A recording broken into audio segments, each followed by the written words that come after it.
Hello there. Welcome back. I'm joined here by Quentin. We're going Vietnam versus Poland. We have quite the Taiwan. roster today. Oh wait, Taiwan versus Poland. my bad. Don't worry about it. Yeah, we got Taiwan versus Poland here. We got quite the lineup on Taiwan's side here. Quite strong players coming in from Taiwan. But Poland as well is going to be the mean machine definitely coming into this match here. Could definitely be a toss-up between points.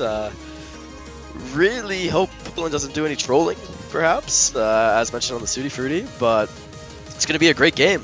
I'm interested to see what they ban and what they pick into, especially with two of the Taiwan strong players, but yeah, we'll see how it goes. Yeah, definitely. I mean, like, we have a game on our hands here. This one is one of the closest on paper, also seeding-wise, but just, like, Poland is, like, they finally have a roster that can definitely compete at later stages for sure, which they didn't have the past few years, or at least it could, but it didn't. I definitely favor the Polish guys right now, also being seed 7, I believe, great for them. But then on the other hand, Taiwan and a round of 16 pool, those guys are scary. Dodo Wavy is going to have C a lot, Bipu, ZX as well. ZX probably a little bit under the radar for me personally, but a really, really strong player overall. So I'm curious to see how these teams are going to compete against each other, because Poland as well had a really rough matchup last week against Brazil. Losing 3 points against Brazil was definitely unexpected on their end, I do believe. So they've got something to prove in this one, so definitely looking forward. Yeah, exactly. A couple of those points from the Brazil match were definitely unexpected from Poland. I feel that they might have underperformed a little bit, to be honest with you. Hold on, I'm pulling up the Taiwan side. They 5-2 against UK, I believe. Taiwan. Really? Okay. Yeah. Not so bad, but I mean, you're going into a match against Poland here. You better be ready yourself. Yeah, I think it exactly. mainly depends on who practiced who, or who practiced what here. Yeah. If Poland practiced more, Taiwan practiced more. I really hope to see the practice coming out from Taiwan and they prove themselves here. But like as you said, I feel like Poland has to also prove themselves. So it's a toss-up. Yeah, definitely. We see Taiwan banning Hard Rock 2, so a little bit of memory Hard Rock getting taken away.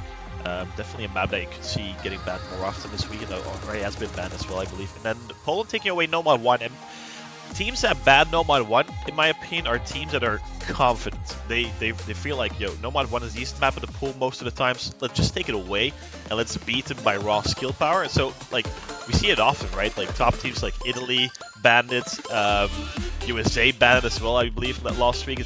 Nomad 1 bans are just confidence, but then again, if you lose your pick now because you get the pick first and you lose it, that confidence is completely gone immediately. But they're gonna go with Mixed Mod 2, which is, I believe, it has no hypers, map without any hyper dashes. Yeah, exactly. AR 8.3 already quite tricky on the hidden, but obviously Poland have 2 phenomenal hidden plays, but I'm quite sure Fob's gonna go with the hidden, Dragon with the Nomad, because Dragon's low AR Nomad is also really good. And then they have Skylia for the Hard Rock. She's like a Hard Rock 1 trick pretty much. She can also play DT, I guess, but I mean, very sensible pick coming from Poland, I think. On paper, this is, in my opinion, their best pick to go for, especially with that lower AR and then Fob and Dragon. Yeah, it just works out. Yeah, I 100% agree here. I feel like they might try to kind of eat up the mixed mods right off the bat at the start of the match to kind of try to grab 2 free points here to get a little bit of a lead over Taiwan. But yeah, as you said, I mean, I think mixed mod is their best choice here. I mean, I feel like we already kind of know what's going to happen on Poland's side. Like, we're going to get Skylia on Hard Rock, Fob on Hidden, Dragon on Nomad. You know, like, if I can already say that alone, you know it's going to be an amazing pick for Poland for the most part, because they already have strong individual players. And so, you know, when you put your strongest player on those specific mods, you know, Poland actually definitely becomes a little bit more of a dangerous team to fight against here. I would be a little bit worried as Taiwan going into this first point, but you kind of have to calm yourself down, take a little walk. Taiwan on their end, they have players that can, like, it's way less clear who's going to play what, right? People can play hidden, but I mean, the Raven can probably play hidden as well. It depends on the low AR. It's more of a guessing game on there, and I think that's also a bit of their strength in some regard, because they're really versatile, all of their players, or like most of their players. So I mean, they can field different rosters for Hard Rock 1, Hard Rock 2, and Hard Rock 3 in succession. So that's definitely something very good on their side. We see that we're going to be going with the Hard Rock, Beep with the Hidden, and having this vision on Nomad. And he's going to be finding the first brain around 20 combos. Some nerve destroyers, I would like to call them. Miss the first node of the map, and then I see the rest. But maybe also going to be finding a break, and that's going to be 2 for none. So Poland definitely. Like in contrast to their previous match against Brazil, definitely going good out of the gates for this one. 100%. I mean, definitely a much stronger performance coming in so far, but we have just started, but you got to keep that in mind. We are a quarter through, but no misses coming in from Poland's side so far. I mean, everyone hit max combo. As soon as I say that, not good on my part there. Skylia gonna find a miss on Hard Rock, but it does not matter because those 2 misses coming in from Taiwan's side. A little bit of a break. Yeah, I think it's gonna be relatively close, but still pulled in the lead with that double miss coming in from Happiness Vision Dodoebi earlier on. It's gonna be tight though, and Beep still with the double S on the Hidden, same with Fob and Trigon as well on the Nomad. This part is really tricky with the doubles. None of them actually, no one missing on them, so. Actually, Dodoebi though. Say that, Dodoebi, you're gonna find the miss. And we're going to be building up now to the second PI part here. Same exact patterning, it's just, you know, can you manage to hold? Especially under the nerves. Yeah, the Polish bottom side still holding on to the double S right now. Beautiful post from Fob and Trigon. As expected, right? Those are the lower yard players are Hidden and Nomad, so about 200 combo left in this map, and well, Poland has a 60,000 point advantage. It's more than a single miss, I do believe. But Skylee's gonna be fighting one of those because the Dragon as well. Double is coming from Poland. That is not good. Oh, that is not good on Poland's side. You're gonna see the bar switch over to Taiwan, but Dodoebi doesn't miss, so it's going back and forth. Wait, but yeah, Fob and Beep, the only Poland's lost in the lobby right now. Oh, but that is tragic. Oh, and Happy is missing at the end as well, but it does not matter because it is the last note, and that note, or that point actually goes to Poland. Yeah, Fob holding on there was the game changer. People as well with the double hits on the Hidden. I mean, the 2 people that have seen the map on the Hidden players on an AR 8.3 mixed mob map. That's not something you see often. That is, yeah, that is incredible. Yeah, incredible, definitely. I mean, Trigon with the uncharacteristic miss on the Nomad, happens to 2 misses as well. But does beat him in score because those misses were right at the beginning and the end, right? So, really tight point actually. Poland looking very strong, but the end there kind of shaky. But Dodoebi missing once too many at the end there, giving Poland their first pick, but I mean, I think it was like 20,000 points, probably even less, 14,000 points to be exact. So, wow, okay, this is a great start, I believe, to a great match. Exactly. But it was so close at the end there. I mean, you've seen that it was just going back and forth like a tug of war. Like, you know, Poland was pulling it to their side, and then you got Taiwan pulling it, but then all of a sudden it kind of equaled out.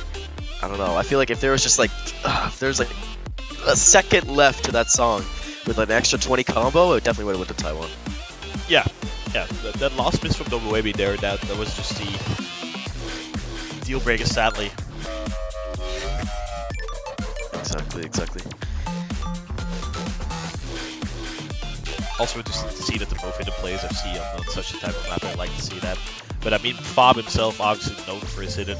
People as well, definitely a very competent hidden player. And they're going to go with the Nomad Force, so Taiwan... I mean, Taiwan is one of those teams that definitely would like to see more converts in the pool. I think they are... yeah, how would you say, like a little bit hurt for the fact that the converts have been removed. More specifics coming out, yeah.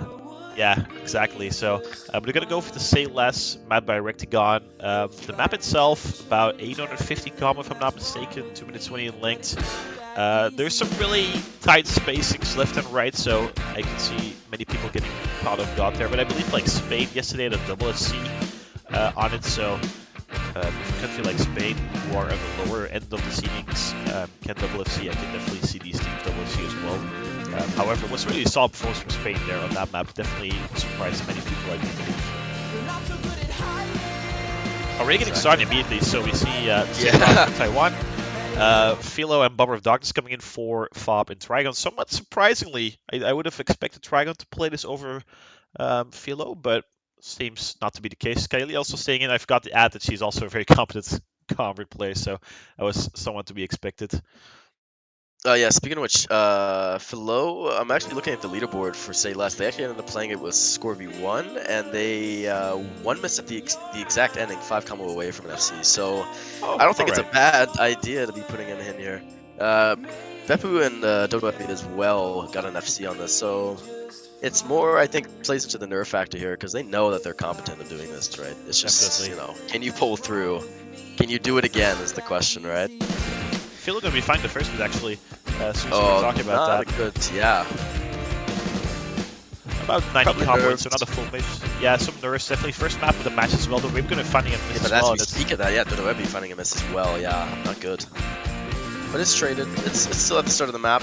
The lead slightly goes to Taiwan. A little, but oh, never mind. As soon as I say that. Oh well, Philo drops again, so the lead actually keeps pulling towards Taiwan here.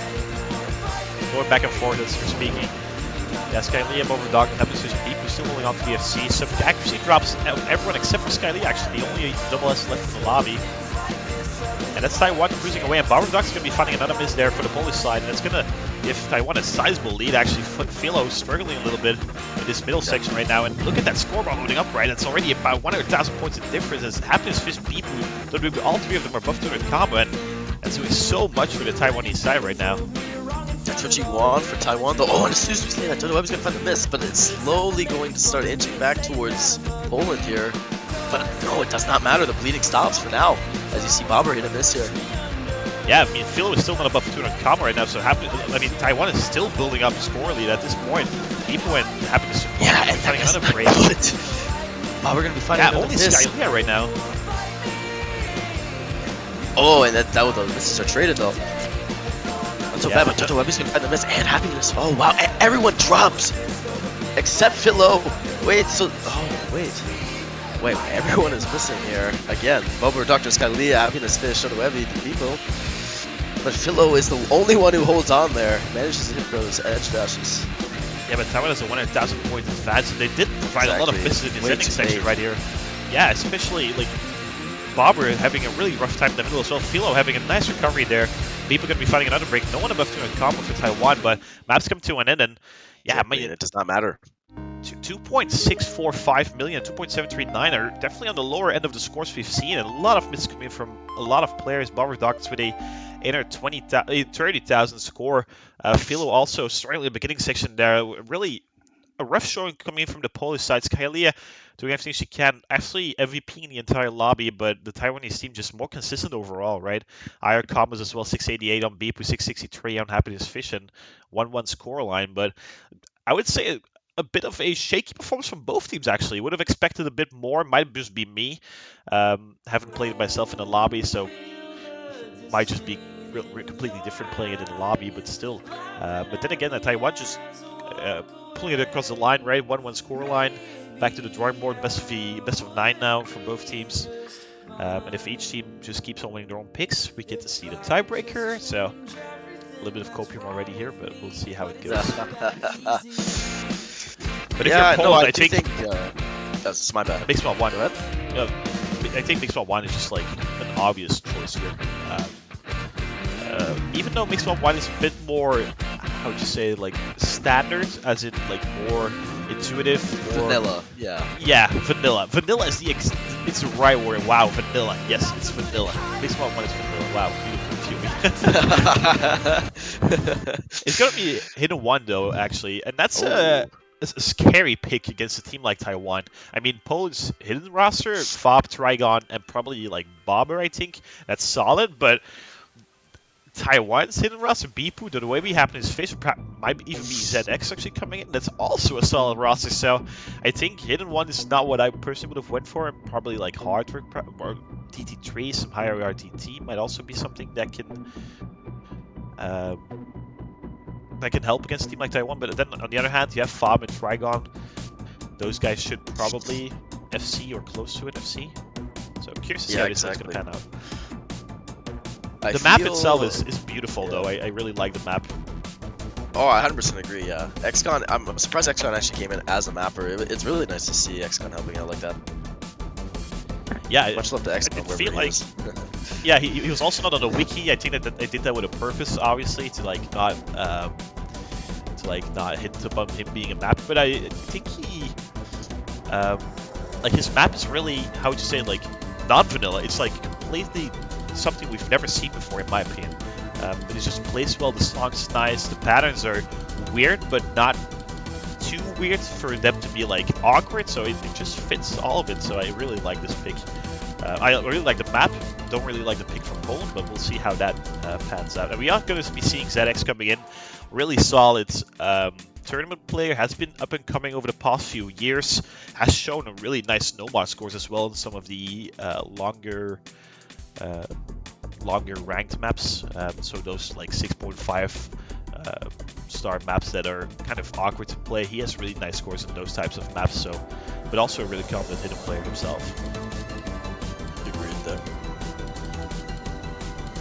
But the XCOM map, yeah, I don't think it's too uncommon with the patterning. I find it's definitely a little uncommon. I agree with you. I mean, you know, this is. I think also I'm gonna kind of talk about a little bit of points here. I think Poland's strategy here might genuinely be to try to catch off Taiwan here with the movement style, because the movement style is definitely a lot more, I wouldn't say complicated, but it's a little more abstract, as you were kind of saying. Like, you know, the patterning is something that a lot of these players aren't necessarily used to. And especially being on hidden, like, I'm not really sure how strong Zix is on hidden here, but these patterns are a little bit complicated. For sure, with a little bit of like technical little wiggly parts. So if you don't really know what you're really doing when you're getting into this, you're gonna find some misses here. So definitely, but ZX is quite a common player on hidden, as far as I remember. Okay. So I'm expecting quite a good score actually coming from him. But by all Taiwanese players and also by all Polish players, I think Barber of Darkness is probably the most unexpected name in this lobby. But then being like guided by Fab and Trigon, he should definitely do fine. Exactly, yeah. I'm quite sure Poland is like banking a double FC coming from Bob and trying a couple of bits from Bobber. But Bobber himself definitely has practiced his hidden, so he could very well FC as well. Also the AR is 9.1, a bit on the lower end, but obviously like not like the not crazy low, yeah. Yeah, not crazy low, especially that. We get into the KI here. Yeah, all players at 350 combo right now, getting into the first KI with a little bit of the awkward wiggles, but not too awkward. And I mean, We're actually going to be fighting the first mission, which has been like the case for most of the maps at this point. He's been missing more often than his teammates, for sure. But he has also been playing the hard work on the mix mod, obviously. And Bobber's going to be trading that, so everything should tie up quite nicely in about 150 combo. Exactly, but that is if no one else misses. I mean, some of these parts here, you got to be very specific with your movement, especially with the less visibility because of the non-KI parts. But no one actually missing on this so far, and we're getting back into the KI part here. A little bit more visibility. I find that's kind of what makes these parts easier, is that you can definitely see what you're doing. But if this was non-KI, I think a lot more people would probably struggle a little bit more, personally. Yeah, definitely agree. Also, these double jumps are a little weird. They feel weird. Oh, but it's just I'm sorry. Yeah, so the lead's gonna pull towards Poland here, actually, and we're getting into more of a free combo part per se. So the lead is gonna start stacking here, for sure. Yeah, those two FCs that were waiting on the Taiwanese side just missing at the exact same part. And I mean, Polish strategy on backing on Dragon and Fob to do amazingly well is just working out right now. Already closing out to that 4-digit combo mark. 1 quarter left of this map, and they have a 2-minute advantage right now. Dorebi has built up his combo, same for Barber of Darkness, but yeah, this is just a really solid short coming in from Poland right now. Only 1 miss on 3 players, so beautiful performance coming from them. Yeah, but can you stop the Polish train is the question, because we're getting into the last quarter of the map. They are up at least 40,000. The question is, will the train stop itself? Yeah, that's no. I think that's a better point of view. Yeah, definitely. We are approaching one of the last streaming sections, I do believe. And this is probably, I think it's one of the harder ones for sure. If I remember playing this myself, I think it's a little bit more. It builds up. It's like a build-up map. It's a progressive map. Yeah, so we're gonna be getting into the wiggle part here, and we're gonna see Dodo Webby dropping. not a really, not a good showing from Dodo Webby right now. You do not want that for Taiwan because you're just letting Poland pull the lead. And Poland's not falling at all. Poland is catching it all. Oh my, look at that. And as I say that, they definitely take the point. Yeah, Zizek's missing at the end, but it does not matter. The bleeding's already been done. As well. Yeah. 3 million team score. Beautiful performance coming from Poland. And, I mean, Dragon and Fob, what a show. But also Bomber of Darkness, 982. He beat, like, Bibu and Dodoebi as well. So really solid show from the Polish side. Double as on Fob, single drop miss on Trigon. And, I mean, those two are just what an addition to the Polish roster, right? Fob coming back, Trigon already in from last year. But those two on the hidden, it's so scary right now. What an amazing performance coming from them. And Dodoebi struggling a little bit more than his teammates. ZX also with a, 990, close to 990. Bput 980. So really high scores overall, but Poland, wow. And this is definitely a different showing compared to their match versus Brazil, where they were missing, like, on random places quite often. All of their plays not have seen relatively simple maps. And, I mean, they have Fob on the Mixed Mod FC. They have Fob and Dragon on the Hidden FC. That's just really solid showings right now coming from them. Exactly. I fully agree there. I don't know if you see in the chat there. I'm not the most not the most fluent in Polish, but I think Trigon was even surprised by himself with the FC he had there. Bomber Doctor's talking about finger lock and his left right. So I mean, it could be a little bit of nerves coming in there. You know, when you're shaky and you got a lot of mechanics to deal with, hands can seize up, especially where he's a bit of an older player. For sure. And as we said, sometimes it's not too awkward, but it's like a little awkward from time to time, and it's easy to mess up. But I mean, all players just really held on for a significant amount of time. Yeah. And I mean, this also opens up Hidden 2 and Hidden 3, because you quite confidently beat Taiwan on Hidden 1, so why not try Hidden 2? Even though it's lower AR, but we still have Fob and Trigon. Hidden 3 should also be, it's higher AR than Hidden 1, so it should be even more fine for Bobber. That's two maps that open up, and also Mixed Mod 1 being open right now. I mean, I think I have the 5 picks from Poland already set up right here. Like, it's quite obvious. Exactly, yeah. You definitely can see what they're gonna go into. I mean, but I think that's good for Poland, right? Because they have those strong players where you can make those predictions. And for sure, yeah. Against a team like Taiwan, where at Taiwan, I'm not so confident in what they would necessarily pick, but I'm sure, like, if they really did the practice on a couple of these maps, they could take a couple of breakpoints. Yeah, for sure. And the thing is as well, like Taiwan, if you think about Taiwan, you probably see like Nomad 2, maybe TT1, like those, Hard Rock 1, perhaps, those types of maps. I'm actually going to go for Mixed Mod 1, which is surprising. Wow.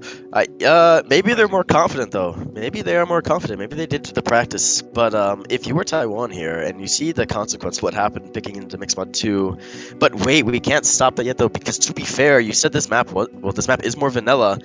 And Mixed Mod 1 was very close. I mean, it was only, I'd say, maybe 14,000 it would have went to Poland. Yeah, like 40,000 points. That's not the end of the world, definitely for Taiwan. And you're going into a vanilla map here. I mean, FCs matter now.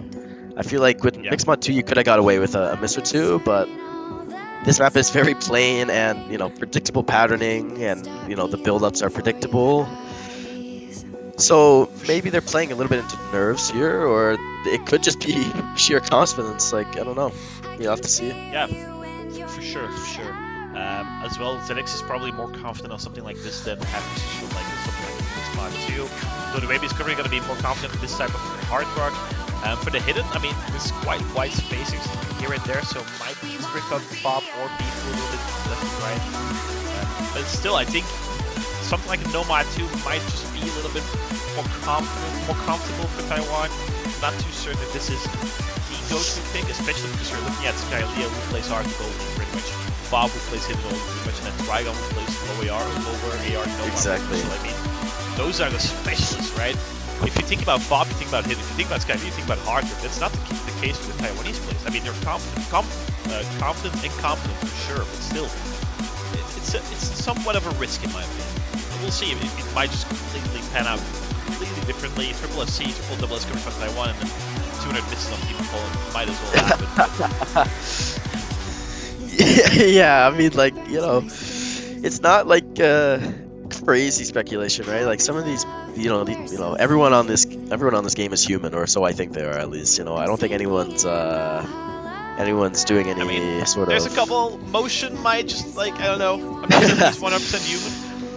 But I understand what you mean. Yeah, definitely. I mean, nerves as well. Like being in that tournament server alone is like just a completely different game you're playing at some point. Like especially when you're new to tournament scene, which is not the case for these 6 players. But the first time you're in that tournament server and you play your first CVC match, man, I don't know what goes on, but your hands just stop working immediately. Like you do the weirdest stuff when playing the first time. But that's not going to be the case for these players. All of them already played 1 or 2 maps, even 3 for Dodoebi and Bipu. So the nerves should have calmed down by now. And also I didn't comment on that, but we finally get some drum and bass here. Definitely the best music genre in my opinion. Yeah, that is right. Yeah. Oh, wow. As soon as we say that, yeah, Skylia coming in with an early miss doesn't really matter. Oh, wow. That is not good for Skylia. Double back-to-back miss. It's gonna slowly pull a lead towards Taiwan. I don't think you really want that. Poland side.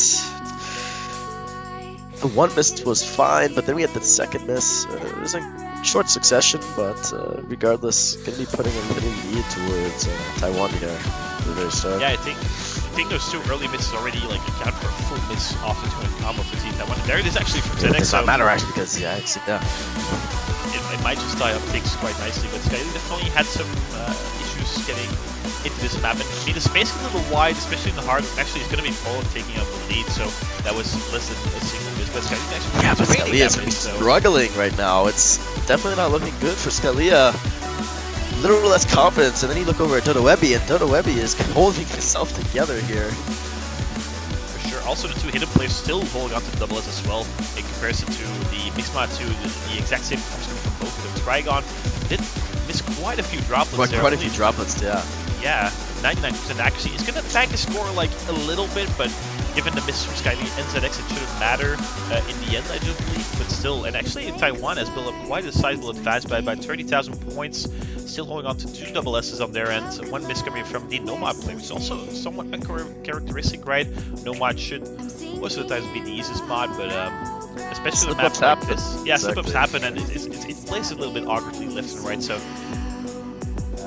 But then again, Skyly with the 3 misses on her end is going to be the difference maker in this one. And actually, we're already 2 turns in this map, and only 2 players have missed so far. So definitely showing once again the strengths on these teams. Real performance coming from all of them, really. Yeah, we are building up to the final big KI here. Everyone kind of knows it's coming. Yeah, but Bev finds way under the pressure. And he finds a miss, so it'll actually slowly start leading back towards Poland now. It's pretty much an even game. Yeah, I think that might be enough. Poland actually. That might be enough for Poland. On right now. Wow, wait, Poland is actually holding on to this KI. Impressive, Bev was finding more misses. That's not good. You don't want that as Taiwan, no. You must be frustrated with yourself missing all of these in short succession. Like, you don't want that as Bepu because you're letting the lead go to Poland. And Dodoebi could be finding a miss too, so it's going to be climbing. And once again, Dragon and Farm on the bottom side, those 2 are just, they do not miss. They do dominating, not miss Dragon with the FC. Completely dominating, it's insane.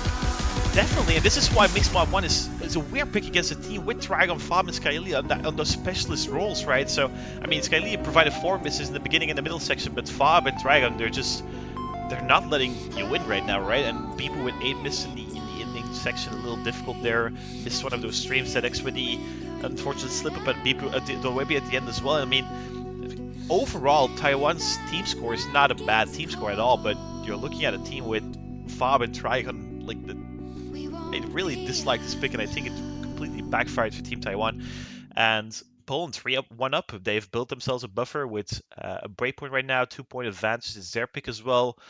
Probably going to be looking into the hidden again, I would assume. Might actually go for something completely different because they do have capable players in the Hardkin double time as well. We haven't seen Jakubon, who is probably their main Hardkin double time player. Might not be available. I'm not too certain about that.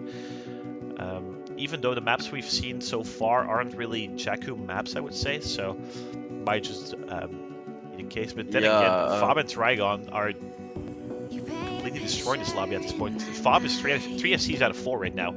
And he didn't play the 4th map, right? He's 3 out of 3 actually, so you've seen him 1, which is also completely and then, very impressive. Yeah, Fab woke up and chose violence today. What a beautiful performance coming from him. Dragon as well, only a singular miss on Mixed Mod 2. Also have seeds, the hidden one and the Mixed Mod 1. So yeah, those two are doing the work right now for Poland.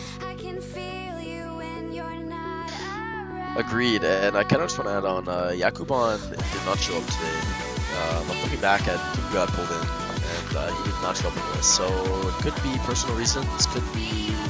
It's more than likely personal reasons, you know, he can't make it himself, he's doing something. But I don't think that really necessarily makes such a big difference. Because obviously they're still performing extremely well without him, right? But maybe that's probably one of the reasons why we won't see any DT picks coming out right now from Poland, because I mean, they have definitely one of their main DT players gone. Yeah. And I think maybe Taiwan could try to capitalize on that, but I don't know if their power is strong enough to really counter that small little dent in Poland's squad. Yeah, they might just not know it. That the Checkmon's not here. They could probably guess it at this point. But they don't know if he's pulled to the tournament or not. So if they're listening to the stream, they know now. We might see double time coming in off this. But we are going to be seeing a Hidden 2. And Hidden 2 is, well, I mean, low AR Hidden is the most niche skill set of them all, right? So if we're going to expect many misses on the map, it's going to be Hidden 2. But then again, we have a couple of the best low AR Hidden players in this lobby. So, but I really like this pick. And I think the Hidden 3 is also up for on the table after this one. So I'm really happy to see Poland going for the Hidden 2. The thing is as well, you have Fob, who's been playing out of his mind. You can expect an FC from him. You can probably expect something close to an FC or an FC from Trigon. I'm a little, I wouldn't say worried, but Barber of Darkness isn't really the type of player that plays Loria Hidden day in, day out. So in a tournament setting, that could go wrong, right? Like, solo low AR Hidden and tournament low AR Hidden are also two different beasts. Oh, so different, yes. Very, very, very different. Very different. On the other hand, we have Beep, who has been playing quite well on Hidden. ZX as well had a really good showing on Hidden 1, but obviously it's a completely different map. And then Nasrid on Osu is coming in, and he's their Hidden guy. He's just the guy that comes in for low AR Hidden and plays it and just leaves after. That's just his job, and he's been doing quite well on it. Did so as well in the qualifiers on the Hidden 2 there, I believe it was. Did also in round of 32, I believe, against UK as well. So, yeah, that's just his job. He's coming in for Team Taiwan. So we've seen 5 Taiwanese players. We've also seen 5 Polish players. So 5-5 now. Exactly. I wonder if Nazareth can compete against Fob on this though. I mean, the map is not too hard, but it's a little bit intimidating. You're on the big stage now. Welcome again. But yeah, for sure. He's definitely going to feel probably a little bit nervous. Low AR Hidden could make or break a point here. It could give a break point, very potentially. Like, I fully agree with you. I mean, I think this is probably the strongest roster that they could come up with out of the team members that they have right now for Poland. But I'm not really sure how Bobber performs on low AR Hidden. He could have easily practiced this, and he could have aced this every time. And he could have extreme confidence going into this. But oh, as soon as I say that, probably not as I'm saying that, as he missed immediately off the start. You do not want that on Poland's side. Taiwan's going to be taking a little bit of a lead here. But yeah, Bobber's going to be finding misses. Maybe that they thought that, maybe Poland's mindset was that, okay, Taiwan might not be able to third player diff us, and if we get 2 FCs and Bobber trails behind, maybe we can get the point. But that is not working out for Poland. Even though Nazareth's going to be finding a miss, it does not really matter. Oh, maybe it does matter, because Six is going to be finding a miss as well. I don't know. Yeah, it's quite an advantage for Poland right now, and Barber is just not able to come up with any combos. So. Barber can't hold on though. Yeah, for sure. And I mean, Taiwan is somewhat backs against the wall at this point, because if Poland wins this pick, it's 4-1, and that's quite a sizable advantage. But they're playing it really, really well. Double scope coming in from them, and only a single from Barber. So, and people as well. But you do not want that on Taiwan's side. You're gonna be seeing it slowly drag towards Poland. It's gonna be going to Poland's side here with those 2 full combos from Fob and Trigon, as you said earlier. Probably going to FC, but I don't know. We'll have to see. But there's just misses left and right coming out everywhere. Zix misses, Nazareth misses. It's not really looking good for Taiwan here, because the lead just surged towards Poland's side. And you're going to be seeing another miss from Zix. You do not want that. Bobber misses, but it doesn't really matter. Yeah, at this point, I mean, still 2 double S's on Fob and Trigon. What a performance once again. And the thing is as well, Taiwan was really doing well, but they had complete meltdown in the middle section. Like, they triple missed twice, I do believe. Barber has been giving them misses left and right, but Trigon and Fob just doing what they need to do, and what a beautiful performance. I mean, and it worked out in the end, 100%. You know, the third player trailing behind. You know, will it be enough to, you know, if we get double FC, will Bobber be able to pull his weight enough to get us through at this point? And it works. It completely works. Yeah, I mean, Bobber only, well, all respect to Bobber, he only got 700,000 points. I mean, he's trailing more than 100k against all other players in the lobby, but his teammates just. I mean, Fob 4 out of 4, Trigon 3 out of 4 right now in FCs, and they just do the job once again, and it just works out for them. But the thing is, as well, you have to keep in mind they have shown a little bit of a weakness on low AR hidden in the sense that that third player is not on the standards of the top two players of Team Poland, right? So if they're going to go in future rounds where they're going to face teams like Philippines, Chile, USA, even Canada, I mean, it's still a viable pick for those teams because they have that third player for the low AR hidden. Their top two players probably can't compete with Fob and Trigon, but that third player can definitely diff Bobber more, if you know what I mean, right? So yes, exactly. It was a solid showing from Fob and Trigon, but might be a bit risky. A weakness, I agree there. Yeah, exactly. But then again, Fob 4 to 4, Trigon 3 to 4. These guys are just put them on everything. It's still extremely threatening. Like very threatening to even the top teams, right? Like where, you know, just say any real top team has a bad day, like these guys would snatch it up and eat you alive. Like there is no, you know, Poland is the Barracuda of last round. That's all I'm saying. Maybe it's the H after all. Poor Bobber. We've given him too much slack. Actually, he's been playing really well as well on the Nomad 4 for sure as well. So, but it might be the H. I mean, low AR hidden. It's just something else, right? I mean, there's people that. I mean, there's many players that they're never be capable to play low AR hidden. It's just something so niche, and you need like. The thing is as well, catch mapping has and PP has become more and more speed-wise, right? So speed is important, DT is important, heart is important, and then there's low AR hidden, and it just sits in the middle of that, and you're like, I don't want to touch that. I really don't want to touch low AR hidden. Let me just play my heart, my double time, my nomad. It all influences each other. If I get better at DT, I probably get better as nomad as well, and vice versa, right? If I play low AR hidden, my air 9.5 DT is gone, and my heart is gone, and like, you know what I mean? So it's just something so niche, and well, teams feeling 3 strong players in that are gonna have getting it banned almost all of the time. A team like Chile, exactly. The Philippines. Like Italy's a big example here. Like Italy has amazing speed players, definitely like like full-on end game material players, but their hidden is just so weak.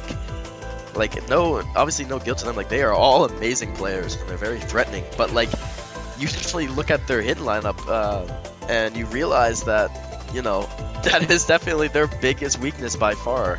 And I think it's just the fact that, you know, these players are quite literally the speed players. Like, you know, Arma, you know, 99% shin, and like that's already a feat in itself, right? Like it's an incredible score. For sure. But then you have to go back to the basics with hidden slapped on, and it becomes a whole different show. Like if you didn't basically grow up on Osu with low, like hidden in general, you're gonna suffer because you're gonna have to kind of sit down and, you know, put your ego aside, especially on low AR hidden, because you're gonna embarrass yourself for the first time. Because you know, higher end players who don't really play hidden, and especially low AR, are gonna completely embarrass themselves. Fully agree, and that's also why many teams just have 3 or 4 speed players, and then there's the one guy that just plays low AR hidden. He's like, yo, you're gonna be like, you're gonna play hidden, and that's all you're gonna do, but you're gonna do well at it, right? Fob and Trigon are more versatile in the sense they can also play Nomad. I mean, we've seen Fob play Hard Rock and all that, but for example, like Nazrin for Team Taiwan, he's probably only going to be playing low AR hidden. I think he's fine doing that, and he's doing a good job with it as well. I think he had 900,000 points in that last pick, so very good showing at his end, but he's that hidden guy.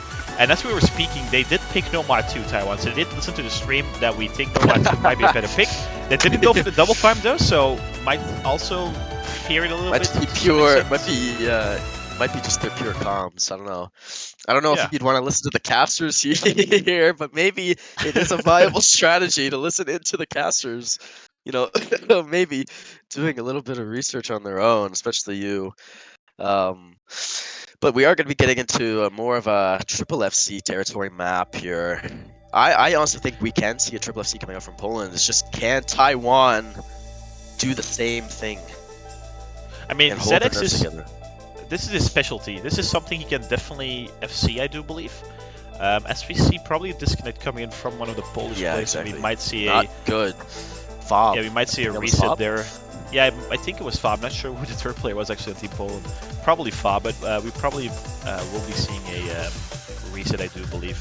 Or board I agree, rather. yeah. Pretty much, we're gonna find Beppu fighting some misses already off the bat. You do not want that. Oh wow, yeah, Yeah. actually, it does end up resetting. There we Yeah, go. okay. Indeed. So No Fob, idea what really happened. Fob must have accidentally disconnected, or yeah, something or might happened. should be some lag or something. Yeah, indeed. My But he keyboard did just stopped DC earlier working. on. Okay. Oh, or something like that. Yeah, and the thing is as well, if something like that happens, you have the first 30 seconds to leave the lobby and to like reset the map, right? Because last year there was a Polish incident where they had a wrong skin on and they just kept on playing, and they obviously lost the point because, you couldn't really play with that skin, right? And we did, many people told him back then, like, just leave immediately. And I think the Polish team just listened to that. Fob did that immediately, and we're already getting started again, so that's perfect. To talk about the map a little bit, we haven't really talked about the map. It's mapped by Kitakari. Nelly, for those who haven't been following up on the name changes. 2 minutes 40 in length, air 9.4. It's a little, yeah, there's some wiggles. There's quite a lot of wiggles left and right, and some like wiggles on the left and then immediately wiggles in the middle, and those parts are a little tricky in my opinion. So triple FC would be quite nice. I can see many people choking on those patterns. I myself do that quite often, so but it's a really nice song. It's nicely mapped. It plays nicely. It's quite calming to listen to. And we see actually Bob going to be coming in for Fob, so Fob might actually struggle with the keyboard a little bit more than expected. It does seem like. Yeah, definitely not good on Fob's side there. But this is a map For where sure. like it's okay to kind of swap him out for someone like Bobber, or it's okay to swap him out for someone like. Actually, well, yeah, they only have. Who's their fifth player? Who am I missing here? There's Philo, Jacobon, Philo, and Fob. yeah, Philo, exactly, Philo. I mean, you could definitely Yeah. swap him for Philo too. He could be strong on this, 100%. I think all For 5 sure. players on Poland's side can 100% be strong on this map. This is definitely one Yeah. of those maps where it's just like, okay, can you hold yourself together and get the FC at the end of the day, right? Yeah, definitely. Dodo Baby's at X Beepo as well. I mean, the thing as well, it's quite nice for Beepo because he missed in the previous run, and you just get a complete reset. Sometimes it helps, sometimes it doesn't, but I'm quite sure it's gonna help for Beepo. It's definitely just gonna like help. get a second chance, right? To some extent. So you started missing already, and now you just started from square one again. So that's beautiful for him there. ZX, as I was talking already, I think he's definitely the most capable player on Taiwan on these types of maps. Definitely known to play something like this. So I'm expecting quite a good score from him. Dodo Wavy as well, quite a ton of experience on his end. Same from Beepo. These two players have been playing for ages now, so could also very well see Triple FC coming from Taiwan. Actually, Sky even finding the first miss on the Polish side. So it's going to be trading it on the wiggle section there, and that's 1 for 1. So should tie thing up as soon as everyone above 2 can combo once again. Exactly. It's just if everybody can hold their nerves together. This is honestly more of a nerve map than anything. I mean, the wiggles flow quite nicely. It's mostly a flow map. It's just like if you know your wiggles and you're comfortable with wiggles for the most part, you won't really struggle on this map. But in a tournament setting, it could be a lot more different where you're a little bit more jittery, and so some inputs could be a little off and some awkward timings and such can catch you off guard. But for the players that are FCing right now, it does not seem like that. But we are getting into the next GI part here. Yeah, only one double S left in the lobby. Beepo not having missed a droplet. Everyone else in the lobby missed at least one droplet, probably a bit more as well. Skylier with 99.5, so quite a few droplets missed here. Trigon as well with the 99.7 together with Bobber.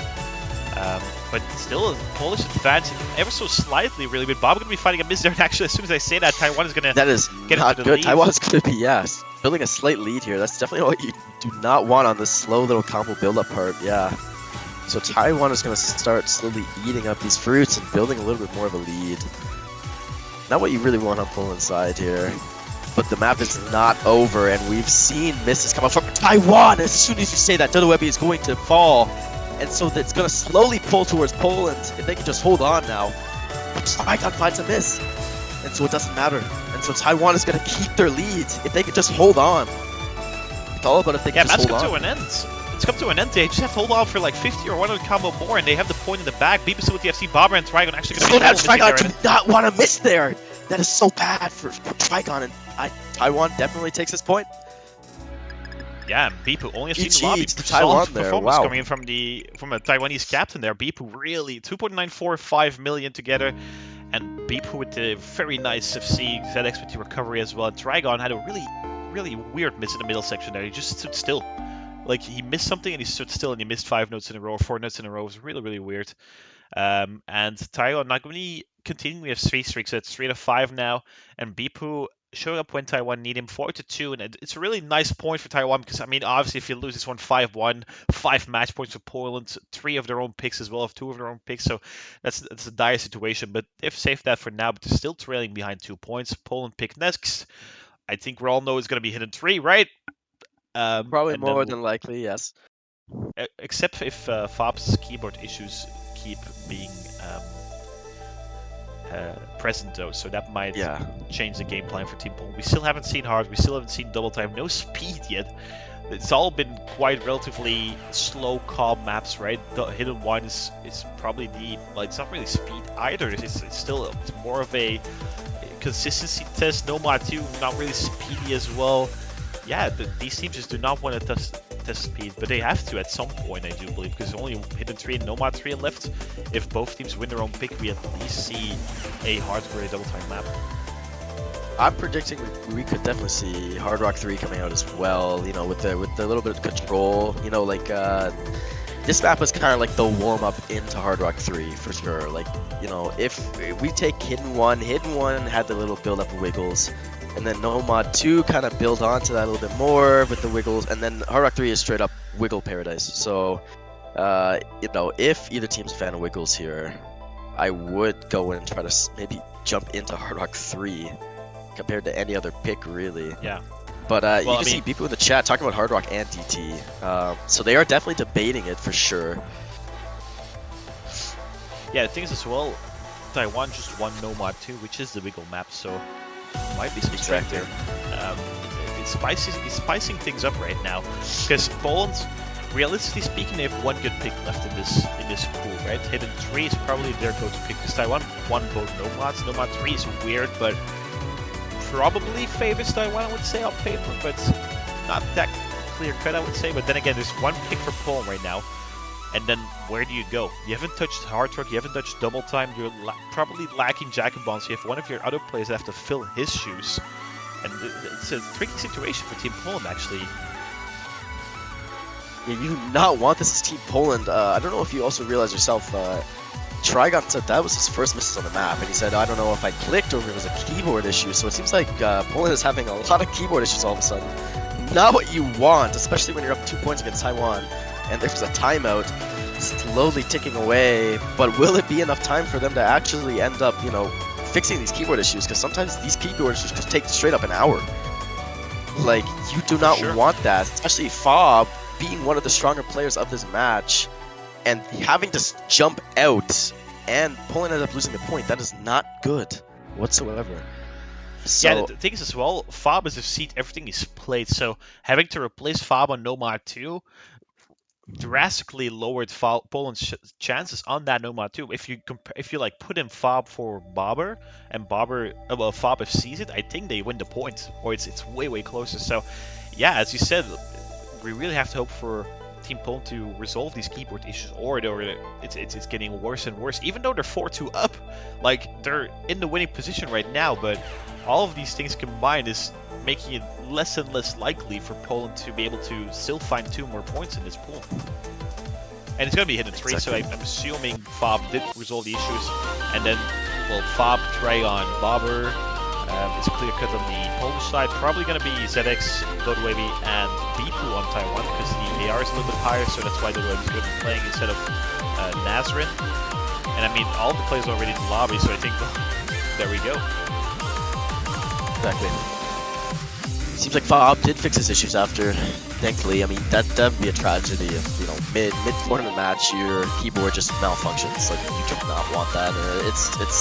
it's not really fair to Poland either, right? Because it starts to slowly give Taiwan a little more of an advantage to kind of take control of that, and take advantage.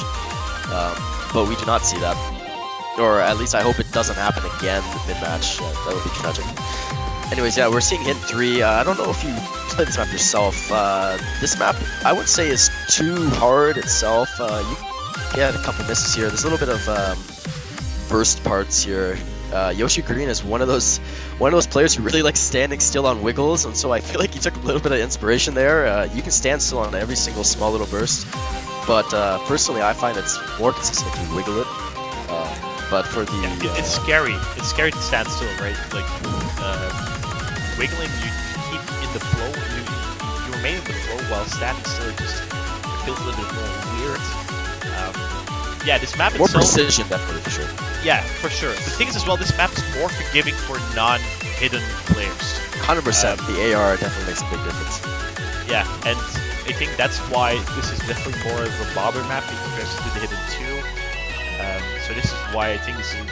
I mean, I think hidden 3 is a better pick than hidden 2 for Team Poland, especially given the third player is going to feel more comfortable on this. But then again, those tiny bursts, if you're not completely in the right flow right now and you start like missing, you keep on missing on those because the patterns are throughout the entire map, so it's quite easy to, like, if you miss once, I feel like you're gonna miss most of them, and that's the scary thing about this map, in my opinion.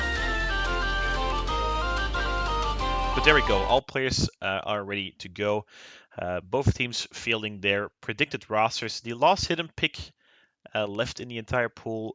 Poland has won the two previous ones, and the thing is, well, if Taiwan wins this one, they're back in the game, 4-3, and their pick next. So, I mean, losing this one, you're looking at 4 match points for Team Poland. Winning this one, and you're just right back at it. So, curious to see how these teams are going to be performing. I think ZX, People, and Web definitely have the skill to triple FC this. I mean, I could very well see a triple FC. Perhaps not in this match state, given how they're behind. Might be a little bit more nervous in that sense. So we'll see how it goes. But it seems like we see an early miss coming from Bobber, and the second one, people trading once of those. But Dodoebel's going to be missing, so 2 for 1.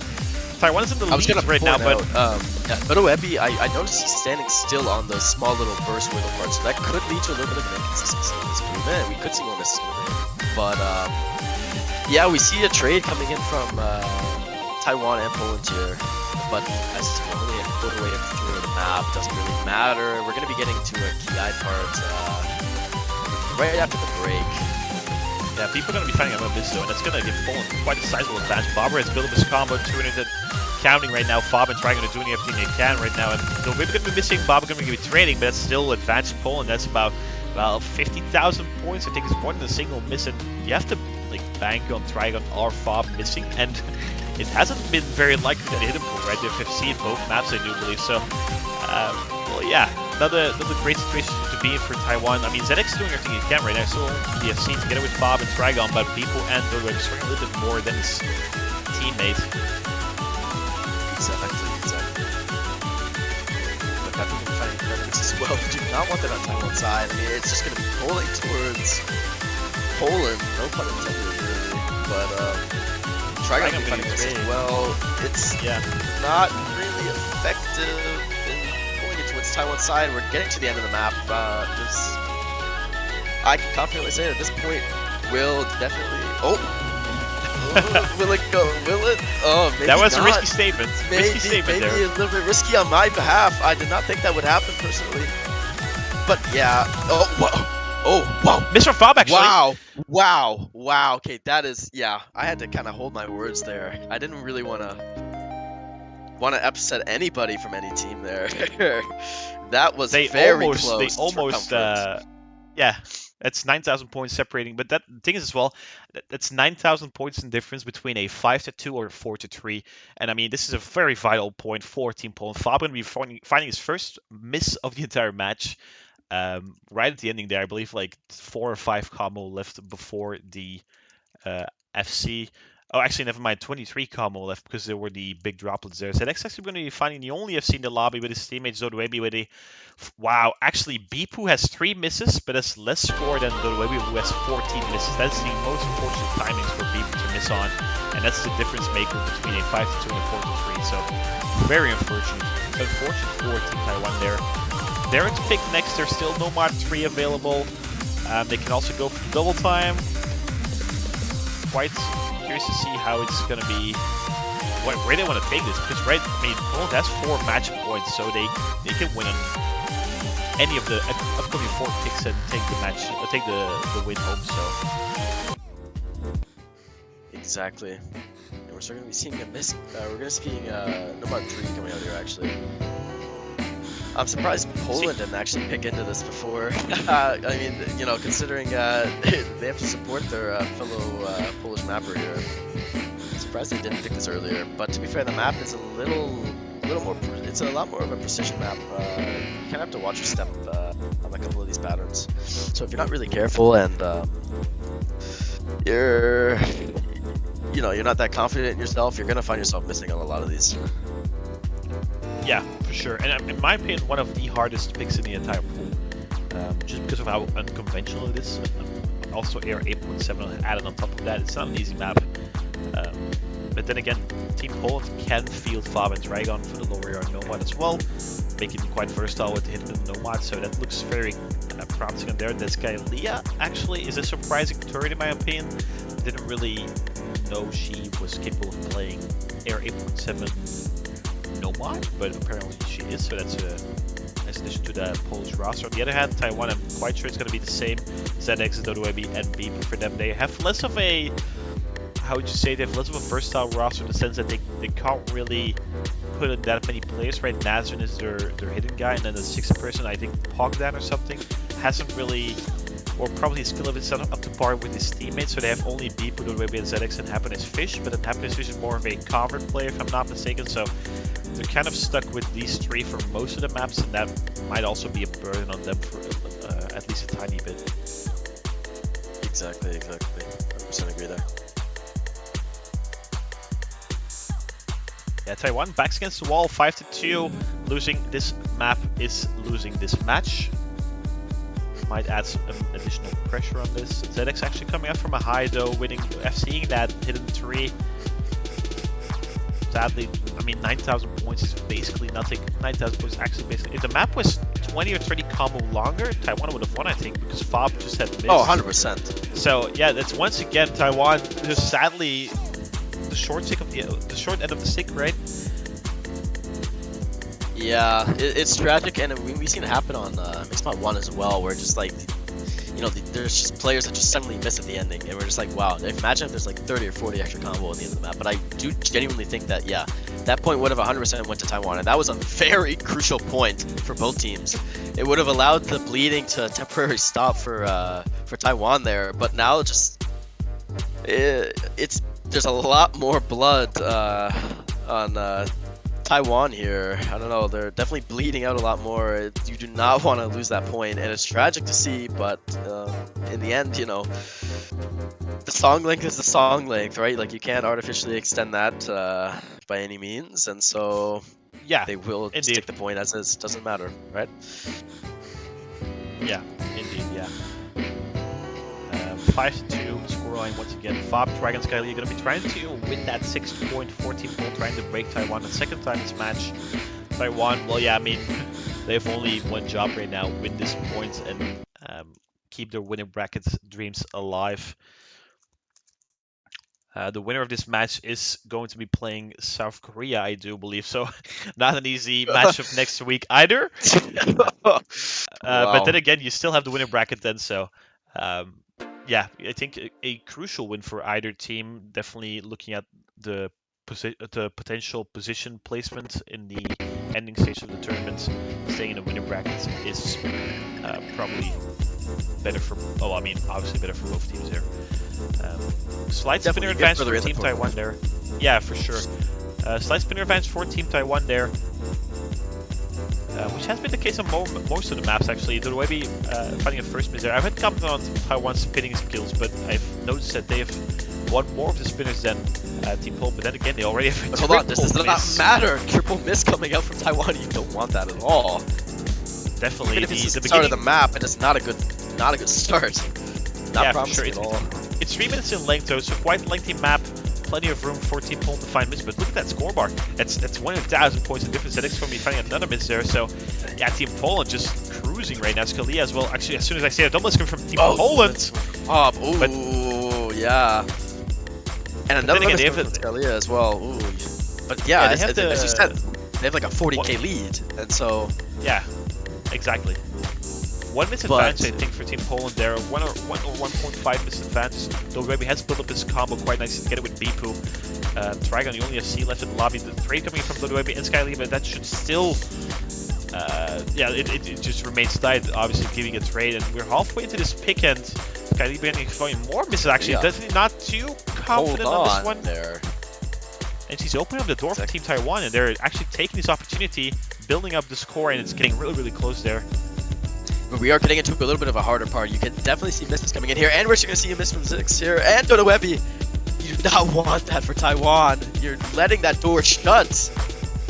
You're letting that light at the end of the tunnel go further and further away. Definitely disappointing for Taiwan. But yeah, Poland's going to be building up that comfortable lead again. And this is definitely one of the hardest sections of the map, and they hit it. Very impressive. Yeah, all three of them holding on to that section. And then again, it's the exact same scenario as 2 minutes ago. But then again, we're cruising to the end of the map, right? It's only a quarter left, and that's still 80,000 points. Right, gonna be missing once, but that should not matter still. Still sizable advantage for Team Poland. Fob with a solid combo. BP gonna be missing as well. Trading that miss from Trigon. Fob gonna be missing, but... Yeah, but hold on. Hold the phone. If you get a triple miss, if Skylia misses, then it could genuinely be possible for Taiwan. But Skylia is holding on here, holding the bag for the team. But Fob's going to be finding another miss. I don't know, though. Oh, wait, no, but Taiwan double miss. So the opportunity is genuinely gone. Yeah, that was 80,000 points in difference, yeah. Exactly. I don't think there's much... yeah, there's not much you can do. Exactly. They're going to win on the Polish map. What a beautiful performance coming from Trigon, Fob, and Skylia.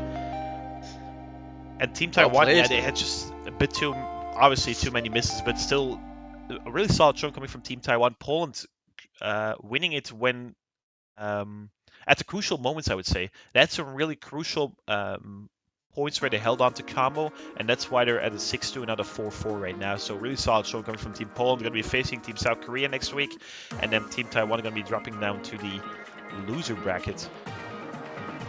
But wow, okay, Fob's going to be finding some miss actually on the Nomad 3 as well, so that's some more miss from Prob, only 4 out of 6 FC, but still Fob, I would say, together with Trigon, the two MVPs of this matchup. Both of them have been really, really solid showing for Team Poland, and I think the other players are very happy to have these two on their team. Your winners, once again, Team Poland, Bomber of Darkness, the captain, together with Philo, Fob, Trigon, Skylia, and obviously not seen today, but Jackie Bon. And they're going to go into the winners quarterfinals, which is, I think, the first time in quite a few years for Team Poland. So really good showing for them so far this year. Yeah, and a lot of those points coming from Poland were definitely a little close for comfort, but they managed to actually pull it through. Like, still very strong performance from Poland, showing they are the beast, you know. Polska Guru, but overall, like, Taiwan still performed incredibly well. They held their weight out for the most part. There was a little bit of disappointing misses, obviously, coming out. Like, it's tragic to see, but I think if Taiwan really had their best day, they could have put up a genuine, like, an amazing fight against Poland. But in the end, you know, the best is the best what you can do, and so you can't complain. For sure. And as we were talking about it, we're going to get straight to the next matchup between Italy and Germany, and it will be casted by Fuey and Ewang. So, Ewang, welcome to the stage. Hello. Hello. Thank you for commentating with the Quinton. Anyways, yeah, how you doing, Ewang? Wonderful. This is a game in front of us today. Italy and Germany. Juicy game, 100% juicy. Two colossal nations in cash. Exactly. Almost border. Germany. A little close. Almost. Germany. Yeah, 2 third-place finishes in past years, and Italy European champions in 2021. What do we think, Fuhi? Who's taking this one? How close is it going to be? I think it'll be pretty close. I mean, they're already fighting for the Alps, let alone, you know. So, I mean, the question is, who do you think can take the full Alps here? Personally, I really don't know. I listen, my heart is for Italy because, you know, those guys, you know, they are my good friends. But at the same time, Germany is so strong this year, I feel. And I feel like if they genuinely put in the practice, they could 100% start to slowly break Italy down if they're not careful enough. You know, Italy kind of has to keep the strong mental going here, and same with Germany. This is genuinely like one of the greatest matches of round of 16. 100%. Yeah, you got such a skilled side in Italy led by the super forces of Arma and Kame. And on the other side, Germany is a full no-nonsense team, especially in this stage of the pool where they're not expected to miss. They're gonna play every map to their fullest. They're gonna SC everything. And Italy will just have to match that with their, as you said, mental. And Nozo's offline, unfortunately. What do you think that's gonna do? Yeah, he's there for moral support, like always. You know, a little bit of a joke for Italy, but Canosa is more of the father of the pack per se. You know, he's always there. You know, keeping his watch, keeping his boys in line. He's kind of like the Buddha of the team. I want to put it that way. Buddha of the team. Yeah, but we're gonna see. Did Italy pick DT3 or was this Germany? I expect Italy to be picking this. Italy. Yeah, Red, Italy. yeah, red is I would meant to 100% speak. agree with this. Yes, so a little bit expected from Italy personally. You know, like these guys are the DT powerhouses. The question is, can Germany scale up against that? And we're about to find out. Yeah, before we do that, ban recaps. No mod 4 banned by Italy. They were second ban, so they have the first pick. And Germany, Hard Rock 1 ban. And they made that as their first. And we're already in. Let's see how this goes. Exactly, straight into it immediately. No talking to be done, just pure playing. You see how all 6 of these players can compete. Especially this being the first map of the tournament, it can be a little nerve-wracking, especially like when you're shaking, you know. So seeing a couple early misses here won't necessarily surprise me per se, but we don't really see anything. All players can be hitting max combo here. Yeah, everyone moving in super composed. They're all super experienced tournament players. As I said, that really veteran Germany roster paired up against the super skilled Arma, Kame, and Sir Waffle. Oh, Exactly, Sir Waffle is the fighting first one. You do not want that. Germany could be pulling a little bit more of a lead here. But 1 minute hold on. 40. But it does That's- not matter because, hold on, we're getting into the KI part, and that is the big part which makes or breaks this entire point, 100%. But Oh, Enrique's already found a miss. But it doesn't really matter. I mean, it definitely does, but it and definitely does again. matter now, but we're going to get into the KI. Back pulling to towards Italy. I mean, this is intense. Like, you got fruits flying all over the place. Again. You don't really know if you don't read high AR. And misses coming in from Ruka and Sir Waffle, both trading, but all of these 4 other players are holding on. That is incredible. But the lead goes more towards Sir Waffle. Sir Waffle He's and got squad. more consistency, but Sir no Waffle that finding a miss miss. there. Whoa, does that make a Enrique. difference? Ooh. Enrique Whoa, will have to wait, hold hold- on for a little bit longer.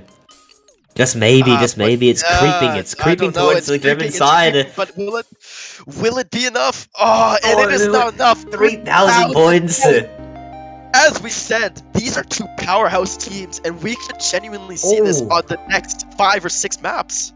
Incredible. These players may need to prepare themselves mentally for the amount of strain from points that come that close. Italy, can you even say they're comfortable taking that first point? What, 3,000 lead? That is incredible, and as you said, this is gonna be probably one of the matches of the round.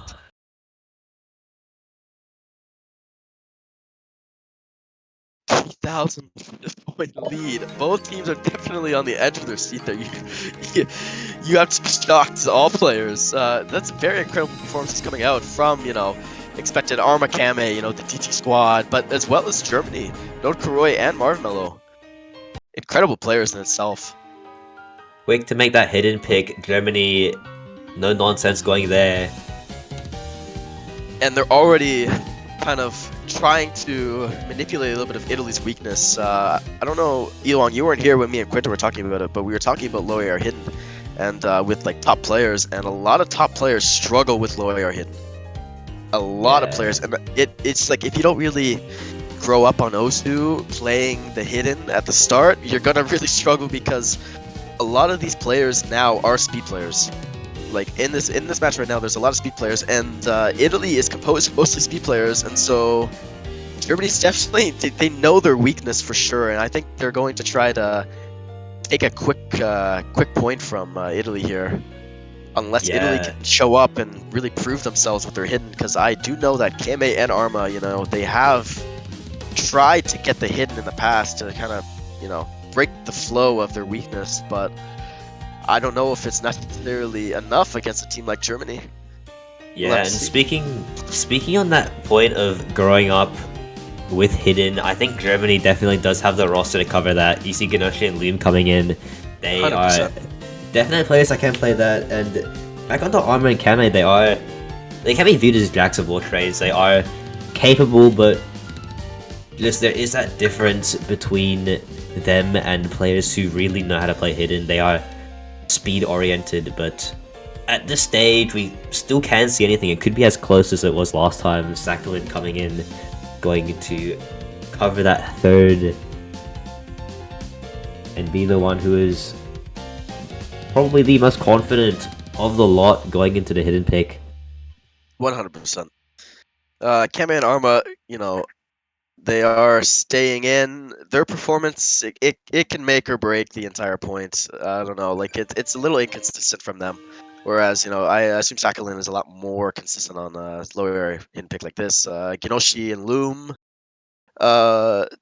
definitely might scale a little bit more in comparison to, Armor and Sakalin.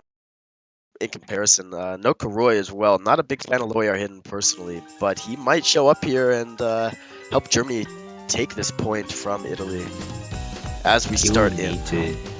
He will need to show up. He is that leader of the German side, and he has been there for the longest. He knows what's up. Ganoshi finding an early miss. But it does not necessarily matter because there's so much of this map, and Kame going to be trading that miss off. That's So why it's it not won't really matter. Exactly, but this map, yeah, like, you cannot get a velocity on the start.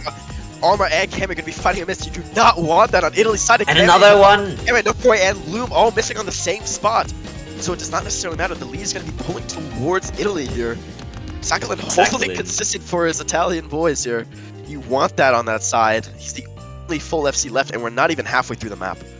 That's what you want the third for. That's what you want Arma Sakalin fighting there that for. small miss. Oh, You do wow. not want that for Arma. That's going to be pulling towards Germany very slightly. But no Kuroi, not Kuroi. Pulls back to Italy. But Ginoshi Back and forth. It's going to be spurging towards Italy completely. And definitely on one of the slower parts. And the Ki part comes in. The Kame and Arma perform a lot better on these Ki parts because it's obviously a lot more visibility, so it's a lot easier to hit these small little movements. And so they're going to be stacking up. A couple of Sakalins will be finding the miss. You do not want that on Italy's side. That's the combo they don't want gone. That's the Ginoshi as well. They want gone because they're so inconsistent. And Ginoshi going to be finding a miss as well. And no Kuroi as well. So it does not necessarily matter because Italy's going to be pulling the point towards them. The nerves coming in from Germany here. Definitely a lot nervous. Like, if you can't get that velocity, if you can't get that pull at the start and you find those misses, it's going to be really hard to come back. And Kame going to be finding another miss. But it doesn't matter. The damage is already so much done. Yeah. Italy genuinely finding a point on hidden 2 here. What? Probably a bit unexpected. That'll give them... Arma especially showing up. Definitely pulling his weight here. That'll give them the boost they need. Definitely as a breakpoint and on hidden as well. They'll be a lot more confident going into more of these points. If you didn't think a 3k lead was enough to convince them, this one definitely is. 100%, and we see an excellent performance coming from Loom as well. Only one miss, the best performer of the map. Yeah, good on him, but it's just not enough for the German side. Yeah, it is not enough to hold it together to take that point. But as you said, it was swinging left and right until, there was a couple break misses there, and it definitely sealed the deal. Yeah, Kame expressing his frustration in the chat as well. SS 7 times in a row. The name is everything. I don't know if you really know this, but Kame is probably one of the biggest chokers in terms of tournaments for sure. He ended up giving up first place a couple, I think 3 years ago maybe, in Kent International Cup to Hyper. He ended up losing the bracket match against him in grand finals, and he's still a little bit upset over that. But if he can just pull it here towards Germany, maybe we can generally see excellent performance come out from Italy for this World Cup. Yeah, to win such a close matchup in such an early stage would definitely help Italy and their mental going through the rest of the tournament, and they really could place really highly in that finals or even grand finals weekend. And I think this weekend will be the make or break at this point here. They're already up 2-0. Exactly. They've made the pick Hard Rock 3. As you said, a speed team moving into a speed pick. 100%. And you kind of want to take these speed picks off the bat. This one, we could generally see a triple FC here. The patterns are a little uncomfortable for the people who aren't necessarily used to them, used to those like fast wiggles and unconventional movement styles. You need a lot of technical control as well, so definitely a pretty good pick for Italy, but going in against a team like Germany, you can't be so certain because Germany has a very strong Hard Rock roster. You cannot put these guys down no matter what. Like, a lot of these points can go back and forth. Marv Malo, one of the stronger German players, definitely has a little bit of Hard Rock on his side as well. But I think the raw skill alone can probably help you pull through on a pick like this. So, because as I said, it's only AR 9.9. And CS is pretty low, so it kind of plays like a Nomad in a sense. It's just a matter of on spacings because of Hard Rock. Exactly. And we're making all the players catching those weird little conventional walking wiggly patterns. And we're going to be holding on to a combo here, but it's not done. We are only getting into a quarter of the map. Still a lot of leeway to go. Yeah, still 6 SSs though. Very impressive when we see a triple SS, or a 6-way SS here, which is probably unplausible. Yeah, we really need to play this map. If we play this map again, it'll be quite impressive. Exactly, but no one really budging right now. Don't really want to say any team names of any sorts for any curses. Gonna kind of try to keep it a little bit neutral here. Everyone holding on, and we're gonna be getting into the harder part of the map now. But the rate that these players have been moving at, really can't expect a miss anytime soon. No, Marv Miller finds one. That's gonna be huge. But Lou finds a miss as well. The lead just surged towards Italy, and that is so tragic for Germany. Incredibly tragic for Germany. Kame finds a miss, but just one more. There's not much left. There's not much of the map left, and the lead is already built for Italy. You need to find a triple miss for Germany to even remotely come back. Luke's gonna be finding another miss as well. That's the dagger. Very tragic. That is a stab in the side for Germany. Especially impressive for how long those players genuinely held on for. That is amazing. We're gonna be seeing 3 SSs coming out of the entire that whole lobby. Lobby though, yeah, exactly. Arma, Sir Waffle, and Nokuroi, good plays to them. 2 1 misses and a small fumble by Loom there. A couple, maybe a full pattern miss and pulled his leeway back. But still, like, excellent performance by every single. Every member of the lobby, to be honest with you. Sometimes, a 6-way SS is a little too good to be true. And it is in this case, but if there was a match to do it, I genuinely believe that this could have been the match, 100%. Yeah, but now with Italy up 3 points, they're only halfway until winning. It has really panned out really well for them. Germany kind of left in the dust for now. They really need to think about what their direction will be moving forward. They know Hidden is really dodgy. They know Hard Rock is just a matter of 1 or 2 misses, and they know that double time's the same. It's really close. So really, their only options left, based on how confident they are right now, would be no more mix mod. What do you think their next move is? I think they could for a team like Germany. I could say Nomad, maybe not Nomad 4, because you have Armor and Kame, and those guys are excellent convert players. I could see a mix mod coming out, genuinely. Mix mod, maybe Hidden 1 possibly, but it's a little risky on their side. Maybe Mixmod 2. I would guess Mixmod 2 by Germany. It's one of the harder maps, a little bit lower AR. Unconventional patterning, so the hidden player would struggle, but they're going to be picking hidden 1, so they do pick into the hidden. There it is. The little bit of the awkward XCon maps, you know, quote unquote. The patterning's a little bit peculiar, but Arma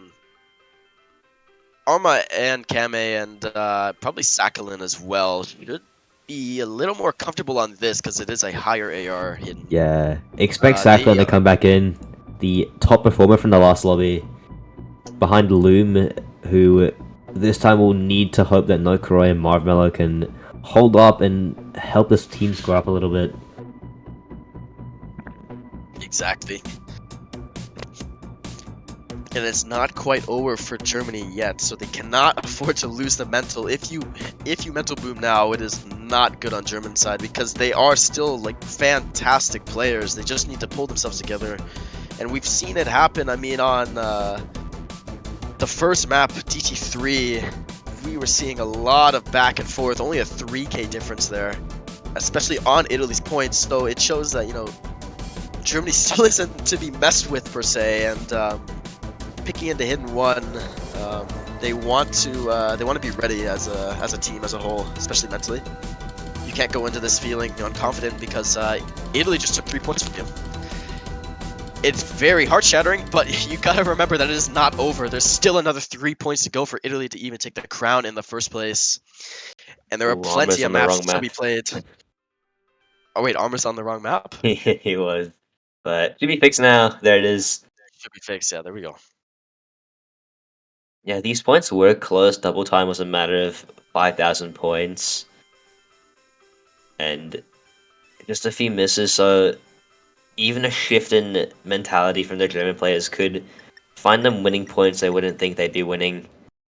But hidden 1 is the one for now. If they were to lose, this would be detrimental to the Germans.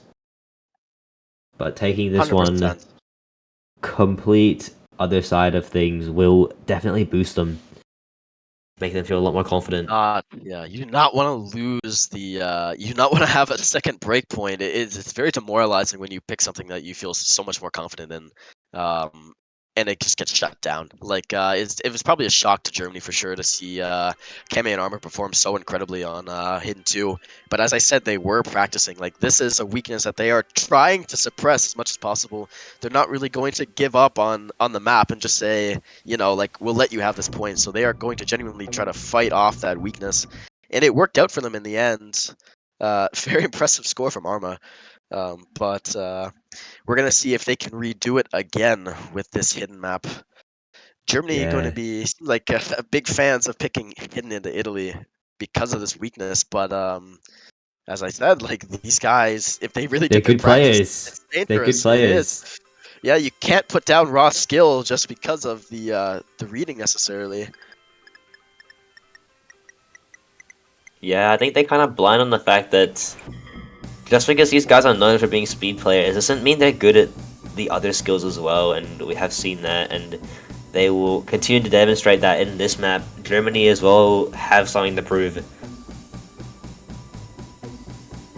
Exactly, they really need to get this point here. They really need to get this point here, 100%. If they want to kind of keep themselves a little afloat right now, they're slightly a little bit underwater. Not much breathing room for Germany here. It's definitely uncomfortable to be 3 points down Italy, but you can't let that get in your head. You cannot afford that to be the determining factor, because if you already think you lost, then you've lost, and like it's very hard to kind of come back from such a mentality. So you have to really try to keep that neutral mindset. But Italy is a very threatening team, and we're going to be getting to the first KI. Not the hardest KI. This is a progressive map for sure.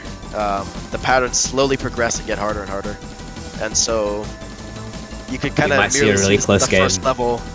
This could genuinely be close. A little concerned on Italy's side personally. Oh, Marvmello! You do not want that for Italy, and we're going to be getting into the slow part. No, that is not good for Italy whatsoever, because the combo. Oh, Kame as well. I was about to mention, with one of these slower parts, especially like these little precision Oh, parts. Yeah, we're Sakulin! struggling to miss. But Nokroy and Loom are holding their ground here for Germany. You want 2 to that. 1. So it's going to slowly start to swing towards German side. Oh, no. Arma's going to be fighting a miss as That's well. it. Not good on Italy's side whatsoever. You do not want that. That is very threatening for Italy. And they're going to be, Germany's slowly going to be building up a lead. Incredible. They have broken the mental barrier. Loom and Notcroy still SCing. They're not going to break anytime soon, and they're just going to keep rolling. And with a full wipe from Italy, maybe it is in their grasp now. Yes, One more miss. Wow. I was about to say, Arma and Kame could generally struggle on these slower parts here, as it's not a Ki part. The reading is a little bit harder, and some of the patterns are a little awkward here. Especially these like little wiggle parts if you're not really careful here. And as soon as I say that, Arma does find that miss. I am terribly sorry, Arma.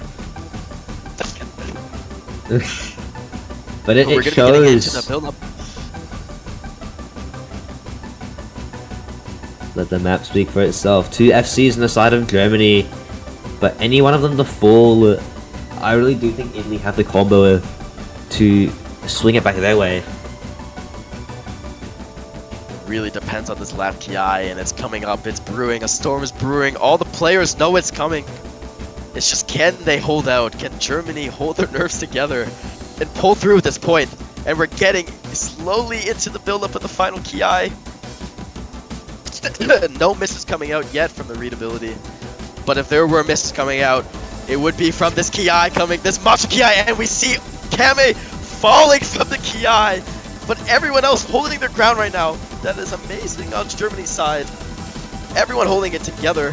You do not need to want to find misses here as Germany. You really need this point if you want a little bit of breathing ground here. And they're doing it. They're genuinely doing it. Loom and Nokroy, but Loom misses that curse. Nokroy going to be finding that SS. Incredible performance from Germany there on that point. And it will be 3-1 Italy.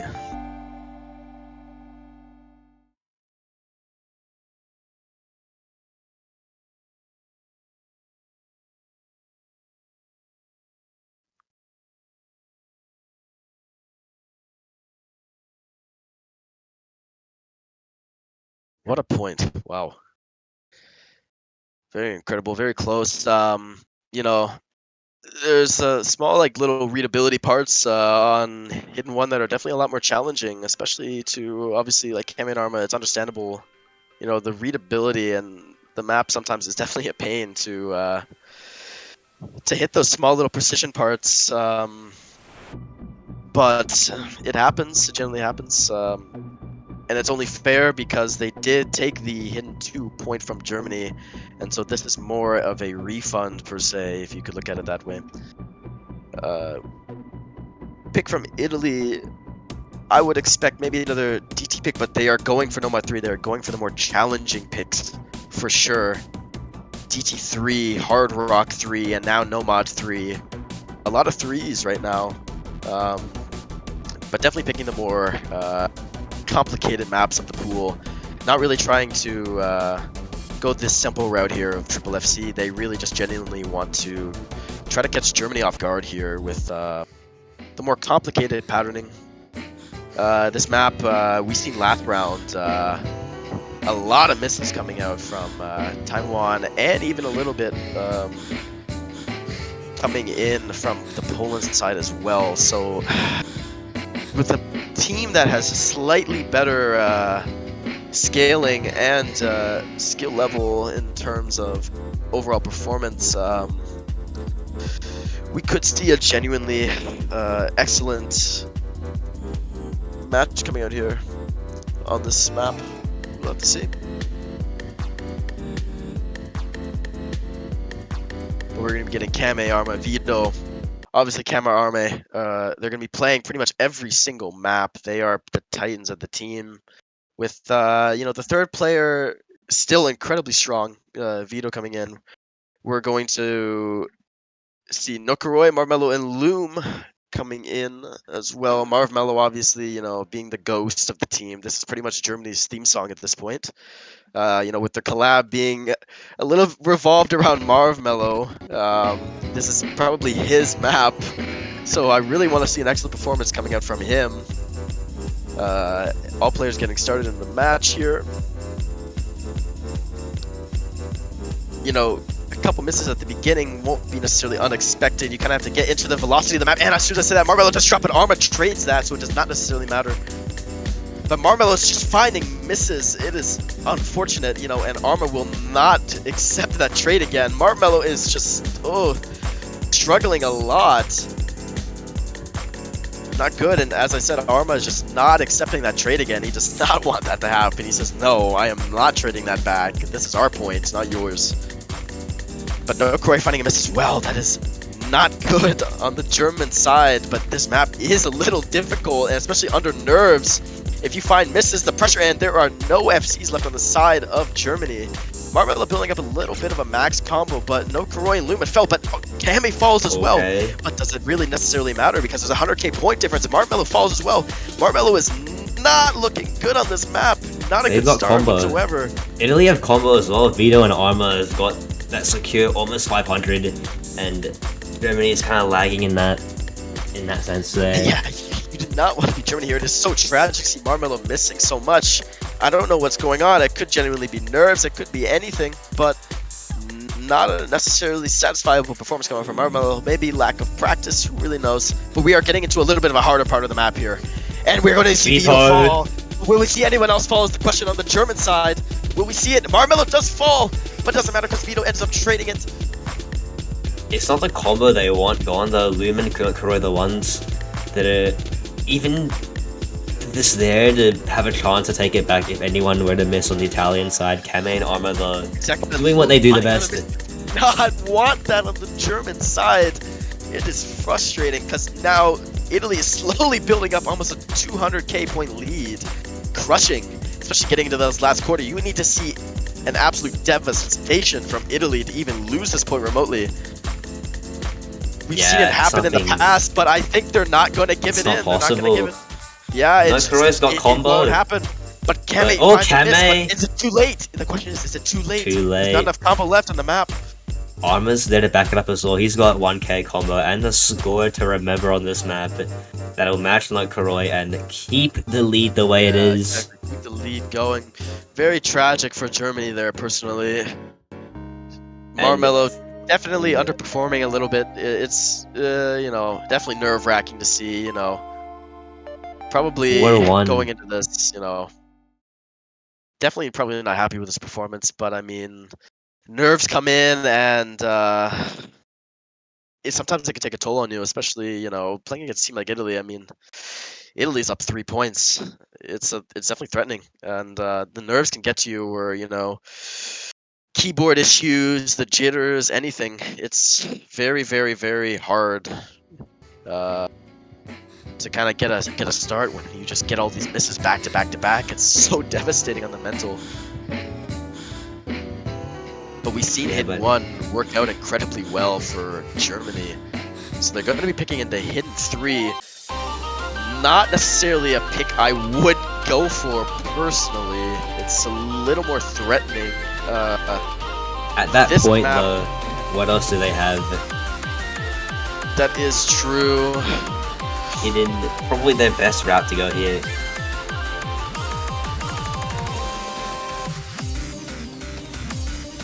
Hidden is their best route. They could snatch another point here, but this is one of the maps that are much easier to read for the non-Hidden players. The people who aren't really used to Hidden necessarily and have to kind of pick it up for their team on an improvised route. This is definitely one of the maps. The question is mainly if these guys have actually went through the map. If they have, this could genuinely be a really close point. More favored towards Italy, I think, sadly, because of the mental aspect. It is definitely crushing for Marv Mello, especially to get all those misses, get that A rank. It's, maybe a little bit of self-shame, but if he can hold it together and just, tell himself that it's not over yet, we could generally see an excellent performance from Germany here too. Yeah, definitely true. And we're off. We know what Germany can do on hidden. Now we've seen their hidden one performance, and we also know what Italy can do. Seeing hidden 2, it just comes down to a matter of reading at this point. Is Germany ready to make the step up and take their second point, make their second stride towards making this game closer, and already Arma finding a miss? Yeah, but it's Massive traded by luck, Roy, North though. does not matter. A little bit of quarter way into the map. Those 2 misses that trade is not really going to do such a big difference. Going to put it towards Germany slightly, but there's still so much of the map left. A lot of nerves to still contain. Holding it together. We're going to be getting into a little bit more of the tricky reading part here with the non-Ki. But it seems like all players are taking it very well. Yeah, very well for now. It is way break. So they're gonna be seeing it is almost dead even. Wow, match. it is. 24 Yeah, pretty much points even. difference. Everyone is just, but it's gonna be a spinner. But who wins the spinner? Italy seems to win the spinner. Short Just spinner. barely. Barely, yeah. It could be a difference of accuracy in the end, just based on how short it was. Yeah, but exactly. The score bar, the score bar is dancing to the song. Because Oh, no, man. it does not matter because Marvelo justified the miss. Oh, that is so bad. No. Do not want that for Germany. It is so tragic. No, because And Italy look, was keep marching Roy. forward. It's the fold. That's it there. Italy have the combo they need to just run away with it, basically. Those 2 misses is Exactly. all it took. But it's not exactly over yet. But in general, do not want this for Germany. It is tragic. Marvelo going to be finding that miss, but Nokroy as well finding a miss. We did not point out earlier. But Marvelo finding another miss, Oh, and it is just Kame. yeah. But Everyone trading yeah. that, but that is the point for Italy. Definitely heartbreaking for Germany. what more can be Not done, really really? nice to see, but a comeback is still plausible if they can just hold it together, try to boost themselves up. But you know that Italy now has the pick, and they are trying to figure out the map to give the final blow. You know, the dagger into the ground. You know, or will Germany fight back with all its power still? Try to pull through, Germany bring it to will TP. need. They It's never will not need been a seen lot. before. It'll need to be a huge mental reset. I think right now, what they need is probably a timeout, even if they are able to use a timeout, just to reset mentally, think about it, okay, plan out the picks, what's Italy gonna pick, what are we gonna pick, and how are we gonna guarantee 4 consecutive points, which is really hard, and looking at this, it is an Italy's pick. They will go with no mod, sorry, mixed mod 2. Exactly. This is a little bit expected. I expected Germany to pick into mixed mod 2, but at the same time, this I was only thinking about that because of hidden, but that's replaced because of Sakhalin, and Sakhalin is one of the stronger in players, and Kame and Arma can definitely take care of the Nomad and Hard Rock bracket. So this is a very threatening pick for Germany. They need to make sure that they are calm and prepared. You know, try not to let the score bar necessarily phase them, because already looking at how much points Italy has in comparison, it is going to be demoralizing. You do not want to try to get yourself down like that. Yeah, and it's You not really like have to hold yourself Germany's together. It's not like Germany's a bad team. They're definitely capable of matching Italy. It's just that they can steamroll this game, and it's taking a mental toll on them.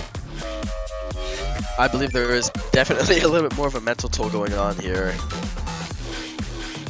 Seeing, you know, these points lost back to back, you know, it's not exactly satisfying for Germany. That hidden 1 point was definitely a little bit more breathing space, but they are definitely being more smothered now, you know. It's tragic to see because Germany, yes, a very excellent team, but Italy, another really excellent team as well, so very hard in the end. It's just been outdone by Italy.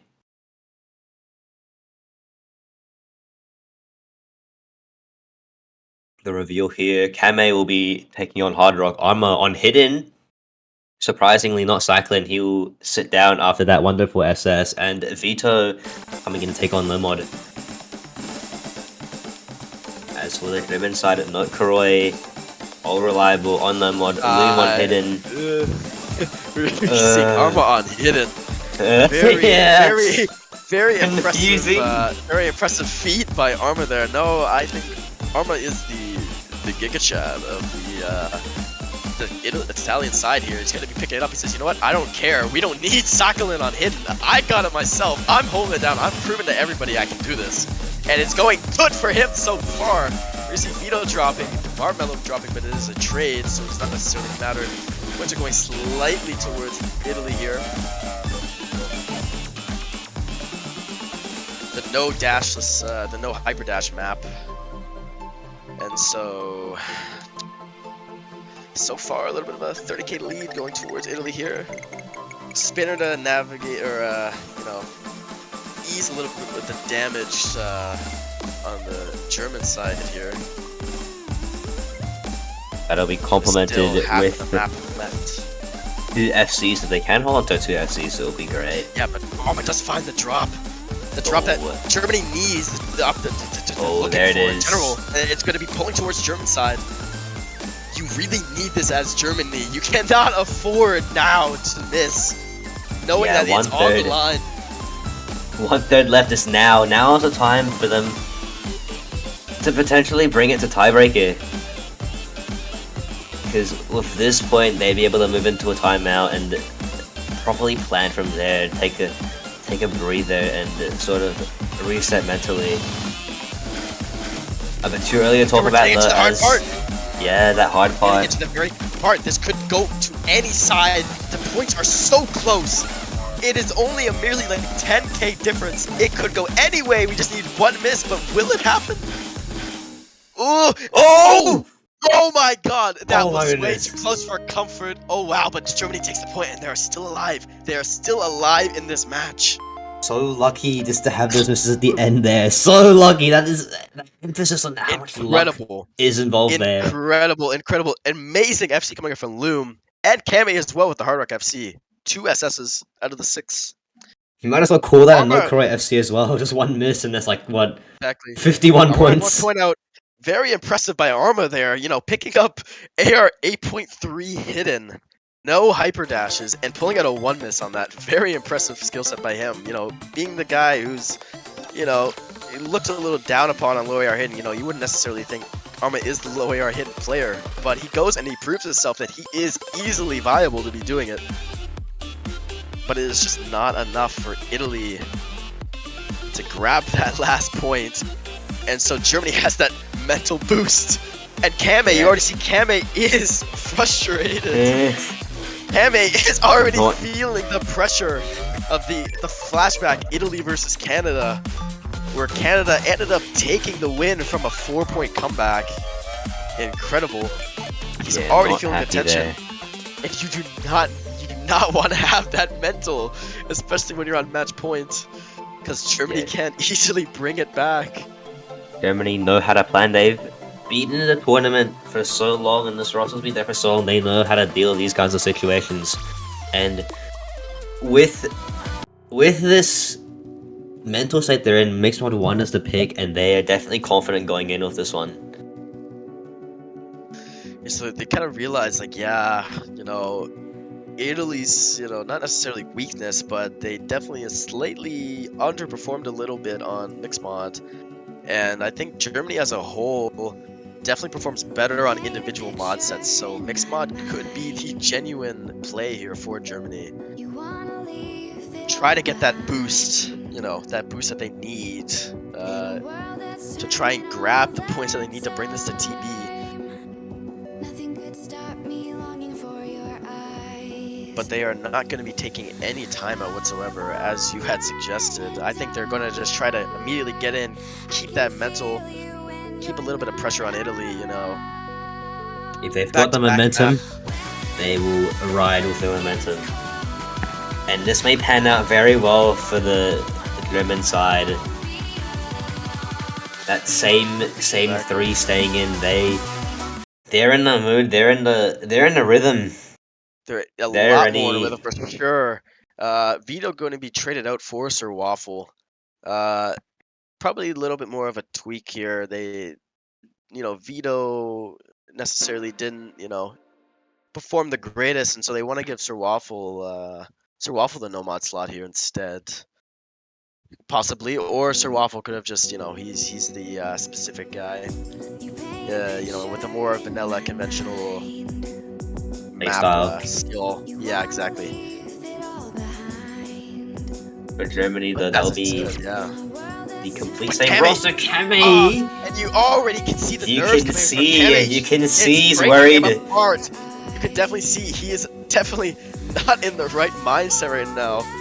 Maybe a little bit too much candy from Kame because he's already getting a little excited that he's at match point. But you need to remember, Germany is a strong team. You may have the chocolate bar, but you do need to remember that it can be taken. It does not necessarily belong to you. Oh, that's what I'm gonna be thinking about when I buy chocolate bar now. Thanks for the Yeah, no, Italy, Italy has the chocolate bar, but it can't be split. Loom! It is! Loom gonna be finding that miss, And but again! it's gonna be finding another miss. It's not good for Germany, no. Arma, just incredible from Arma, picking up the hit slot here. Kind of holding it together. Very impressive from Arma, 100%. Very satisfied to see Arma's gameplay on hidden here. But Kame gonna be finding that miss, but it's traded by Loom, so it doesn't necessarily matter. But we're only halfway through the map.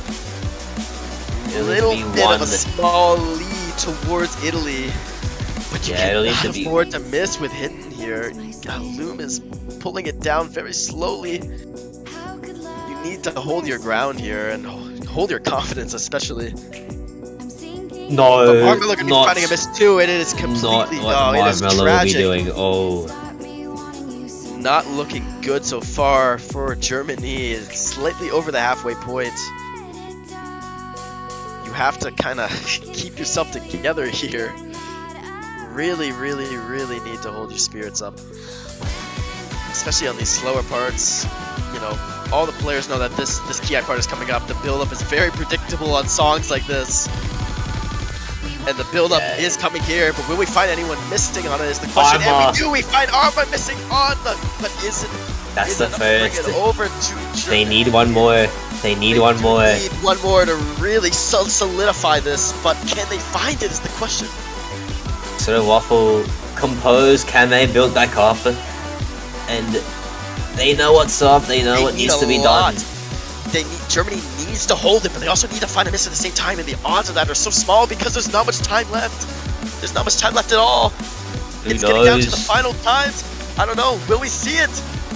Will we see it? Can there be an upset? I don't know, but we're gonna find Waffle! But is it enough? We don't know. I don't think it's enough. I really don't think it's enough, but it was so close. Ooh. It is so tragic. 9,000 points. That is such a heartbreaker Saved for Germany. by the bell. No Kurgan would be the only one coming out with the SS here. So tragic. Despite his efforts, though, Italy proving after those 2 points that they are the more well-rounded team and they are the ones that will go through. Super close game despite the score. We did see so many close games where we were screaming, we were unsure, and genuine insanity. Like, this match could have been tied up. It could have been tied up right now. It could have been 4-4. With those picks, we had 8,000. 8,000 on DT3. And then we had a 9,000. Or no, wait, was it 9? Was it 1,000 or was it 9,000? 2,000. It was a 5,000. 2,000 for DT3. And then we had Mixed Mod 1 as well. Only a 9,000 point difference. Could have genuinely been tied up right now. So obviously, Germany should have not been thrown out of the equation there whatsoever, and they did prove it. So many close points. But in the end, Italy does take the win over. Yeah, Italy showing how dominant they are, and very dominant. That's it. And that's a wrap. Yeah. Wow, And that's we're going to be seeing super Philippines versus close. Russia coming up soon. That will be a very interesting match to take a look at. Yeah, another one where two huge CTB nations face off against each other. That'll be super interesting to see. Other than that, super close game today.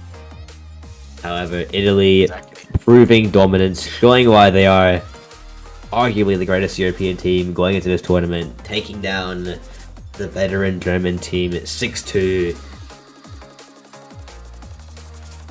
Exactly.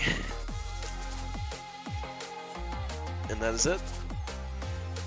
You know, stay around. You know, might grab a snack, maybe a drink. So this Philippines versus Russia match is not something to really mess around with either. Both, Russia is still a decently strong team, and Philippines, is quite strong as well. But could see a couple upset points from Russia. You never know, right? So stick around. Why not? Yeah, other than that, I'm Ewong, joined by Fuhi, and thank you for watching this insane game. And Yeah, what a game. thank you. Yeah, thank you, Ewong. Yeah, thank you, everybody. Have a good day.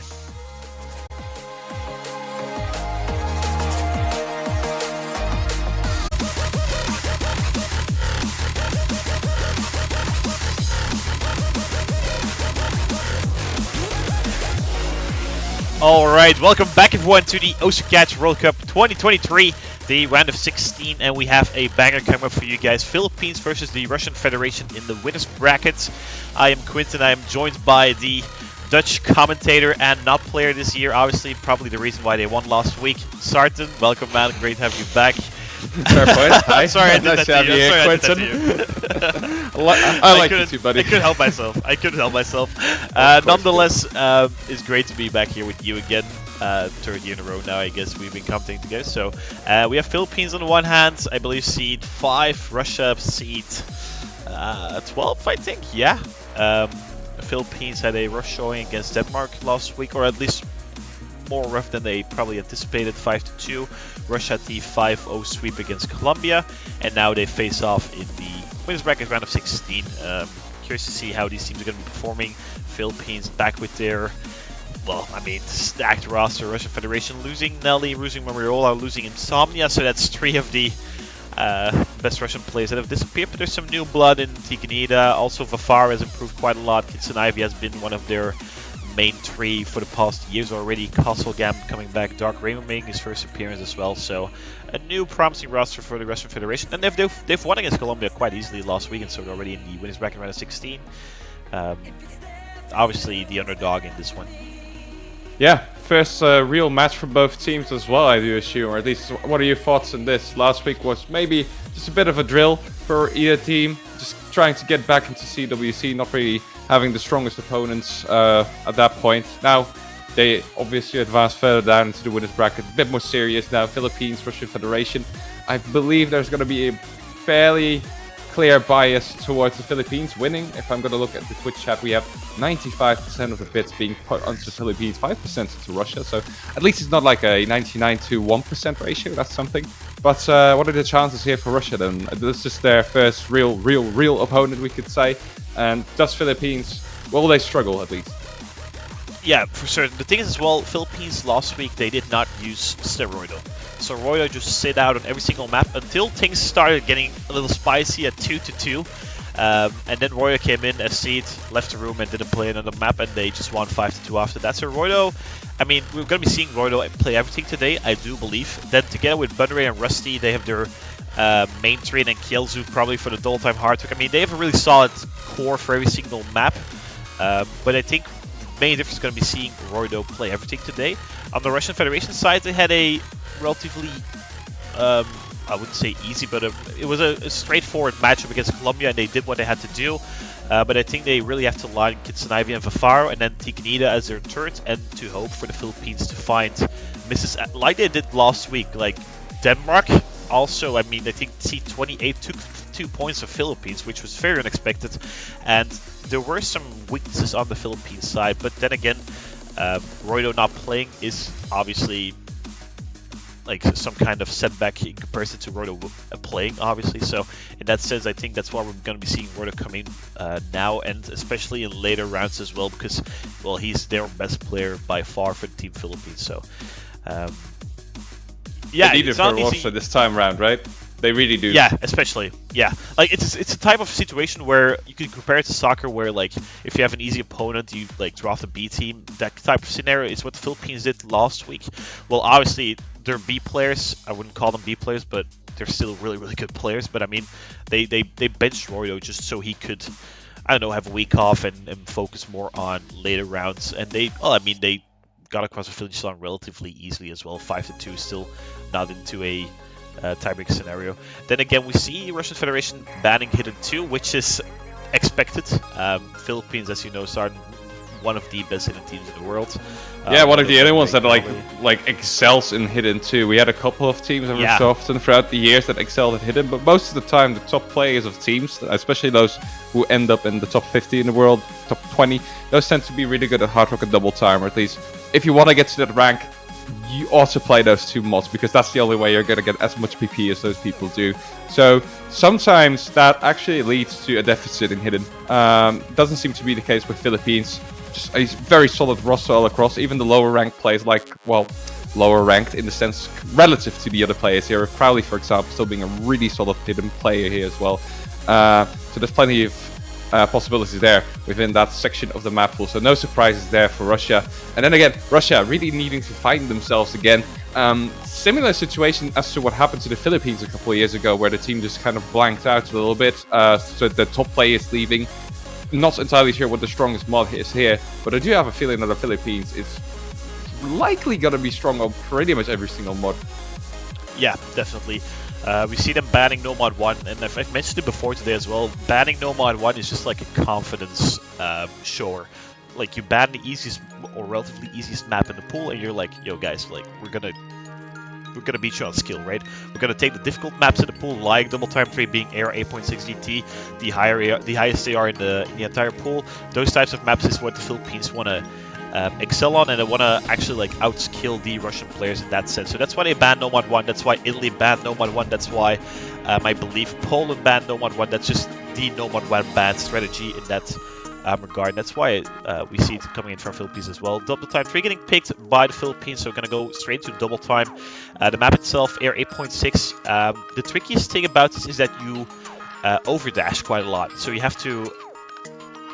sometimes you can just move most of the patterns, and it feels intuitive to dash, but you really shouldn't. But I assume all of these players are well prepared on this map. Well, we see the expected three on either side: Kitsen Ivy, Tignida, and Vafar for Russia, and then Kielzu, Roydo, and Bunray on the Philippine side. And we're already going to start in Double Time 3, first pick of this match. They'd better be prepared indeed. Here we go. Philippines, Russia, first map of the game. Let's see if Russia has a good shot at beating these Philippine monsters this year. Interesting to notice Kitsen Ivy not choosing the Hidden with his Double Time. Is known as to be a Hidden player, plays most of his maps with Hidden, but not this one. Probably because of the micro movements that are needed. Could explain it in that regard. We see all players actually getting close to 200 combo, and there they are. Yeah, indeed. So no miss to be seen in the beginning sections of this map. Pretty good. Yeah, your analysis was indeed right. You shouldn't dash too much here. It's a bit of a tricky map in that regard, so not picking Hidden does make a lot of sense. I'm not entirely sure whether Kitsen Ivy also likes to play Hidden like without Double Time, or whether that's like a reading preference. 8.6 is not too high, but for Bunray, it's gonna mean one little mistake. Mostly used to higher AR, and Russian Federation is gonna be able to take an early leader. Yeah, Tignida will be trading actually as soon as you say that though, but what a solid show from the Russian Federation. Both teams currently at a 1 miss, and it's going to tie things up going into the last turn of this map already, because obviously the Double Time makes it very, very speedy in that regard, and no miss to be seen apart from that from Tignida and the Bunray, and that should actually tie things up really nicely. But Tignida going to be finding a drop right there as soon as they hit 200 combo, and it's going to give the Philippines a 1 miss advantage right now. And that's crucial, because you only have about 25 seconds of map left here, and you're going to have to find a miss in the next couple of seconds, a couple of misses on the end of the Philippines if you want to see Russia take over, but that's not going to happen with another miss for Wafara. And there's your outro. It's a quick one, 1 minute 40, and Philippines was able to hold on with just a singular miss there for Bunray. Almost perfect, and that's the level of the Philippines that you're going to have to expect this game. Definitely. I mean, solid showing from the Russian Federation as well. I mean, 0 misses, 2 misses, and 3 misses. That's a really solid team score. But, I mean, you're looking at Kielzo, who's known for his double time. You're looking at Roydo, who's also known for his double time. I mean, well, known for everything, but his double time as well is something he excels at. Bunray finding 3 misses consecutively there in the middle section, but not much to work with. And the Russian Federation did pull up a really good fight, but sadly, there in the end, Philippines are going to be taking this double time 3 pick, which was their own pick, obviously. Most of the times, teams tend to pick their best map as their first one. There are some strategies to like pick it the second time because you want to kind of get rid of the nerves on your first pick and then go for your best map in the second pick. But I do assume this is probably one of their best maps for Team Philippines, and they take it home 1-0 scoreline. Rush Federation to pick next. Not too certain where they want to be taking this actually. There's the hidden pool. Probably they should stay away from that. The Nomad pool, whatever is left in the Nomad, is relatively tricky. Might be a Nomad 4. Could also look for a Hardrock 1, which is like the Hardrock consistency. Not an easy point to beat. Perhaps even the mixed mod. If you put Fafaro on the Hardrock, Tigrida on the Nomad, Kitsunavi on the Hidden, that is a solid mixed mod roster. But obviously the Philippines have their expertise in those mods as well. So not too sure where they want to be taking this. Mixed mod has been a bit of a saving race for a couple of these lower ranked teams that do have a couple of really good players, like 2 of them per se, enabling them to at least have some showing on Hardrock within these mixed mod pools. And Hidden and No Mod can be taken off by the somewhat lower ranked players, the ones with a lower skill level in terms of tournament play as well. It tends to be pretty good for teams like Russia, who have a couple of players who are within that, well, close to top 100 at least.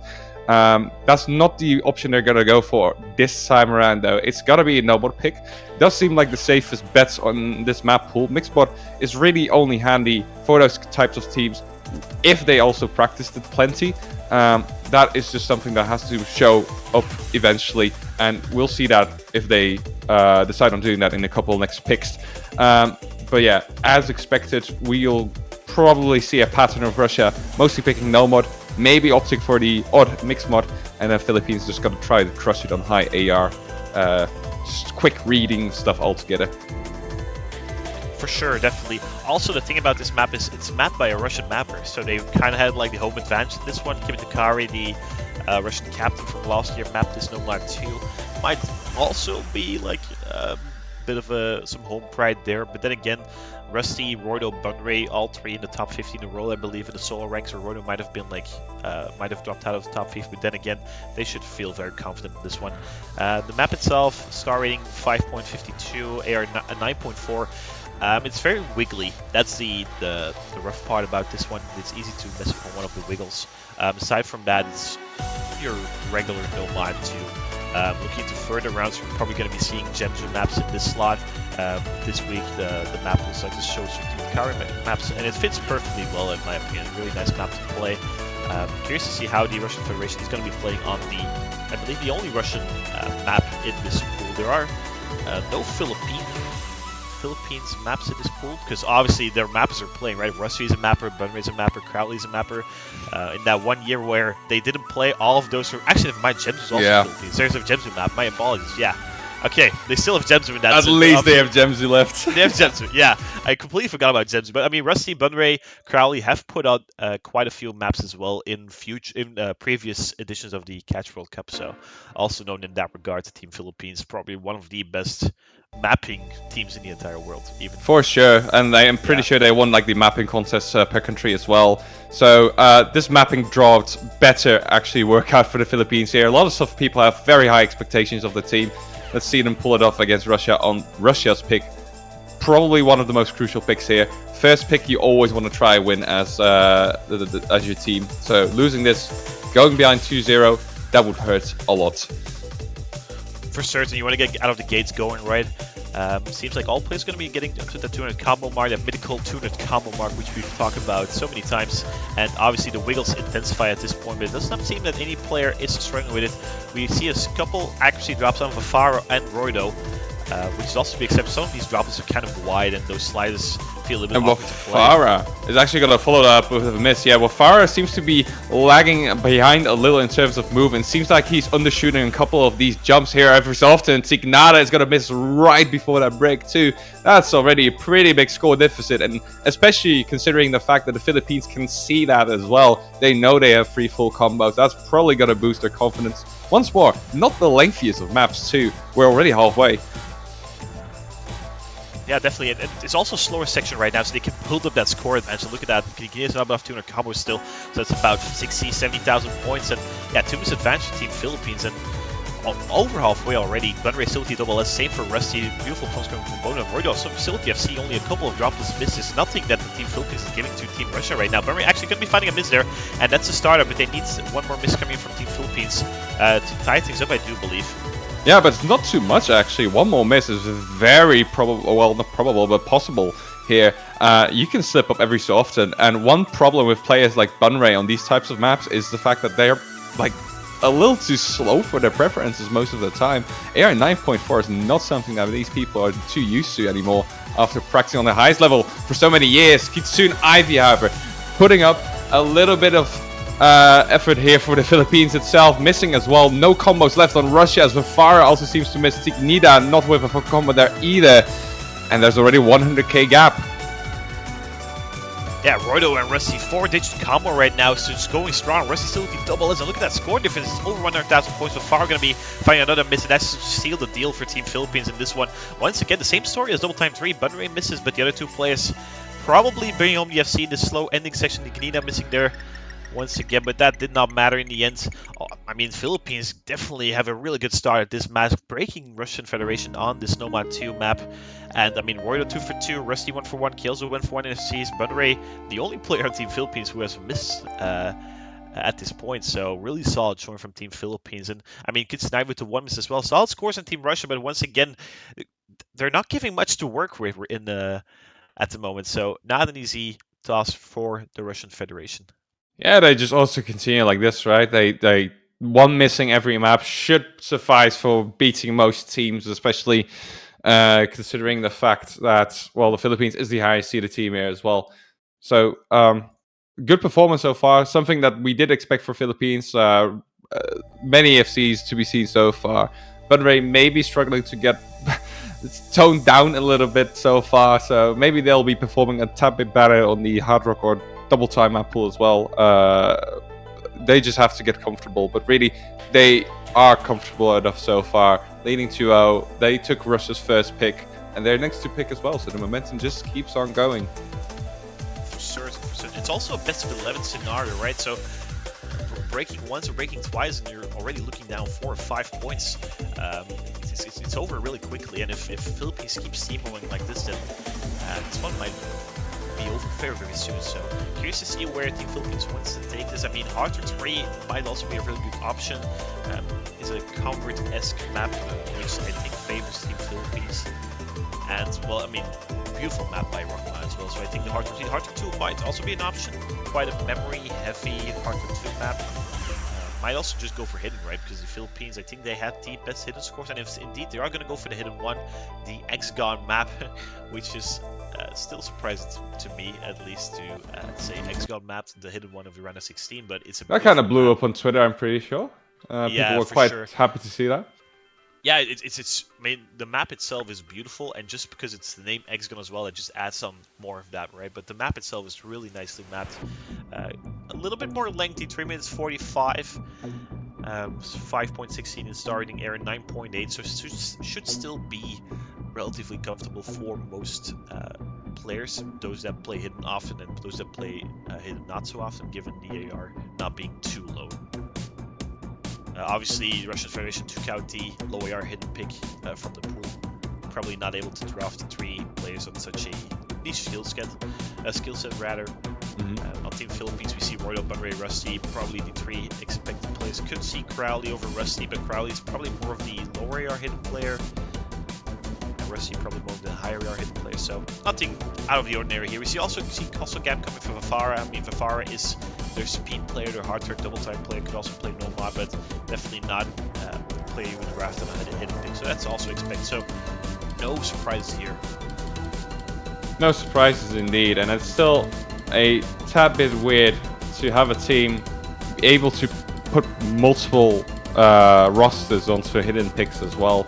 Just considering the fact that Crowley does not have to play this because, well, necessarily speaking, Rusty might actually be better than Crowley on anything above AR9 on hidden, so they just kind of get to swap that play in. That is not something you see often in teams. Not often do you see like specific hidden experts, or at least not more than 3 of them on a team, which certain. is a very big strength for the Philippines team, especially like in the getting into the later rounds of the tournament. They might very well just steal all those points from the higher ranked teams such as the USA, South Korea.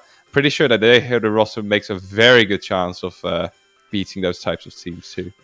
Definitely. I think the Philippines also had the highest or close to the highest team scores in the qualifiers. I think they got first and second on. I'm not sure which of the hiddens they got first and which of the hiddens they got second on, but overall I think Philippines is top 2 in the qualifier hidden scores as a team. I think the only country that did better might have been the USA, but not too certain. Also there's countries like Chile and probably Canada as well that can draft decent hidden rosters, but Philippines definitely stacked in that regard. But then again, only a round of 16 map, so should still be relatively comfortable for most teams, especially a team like the Russian Federation, still in the upper seeding half, right?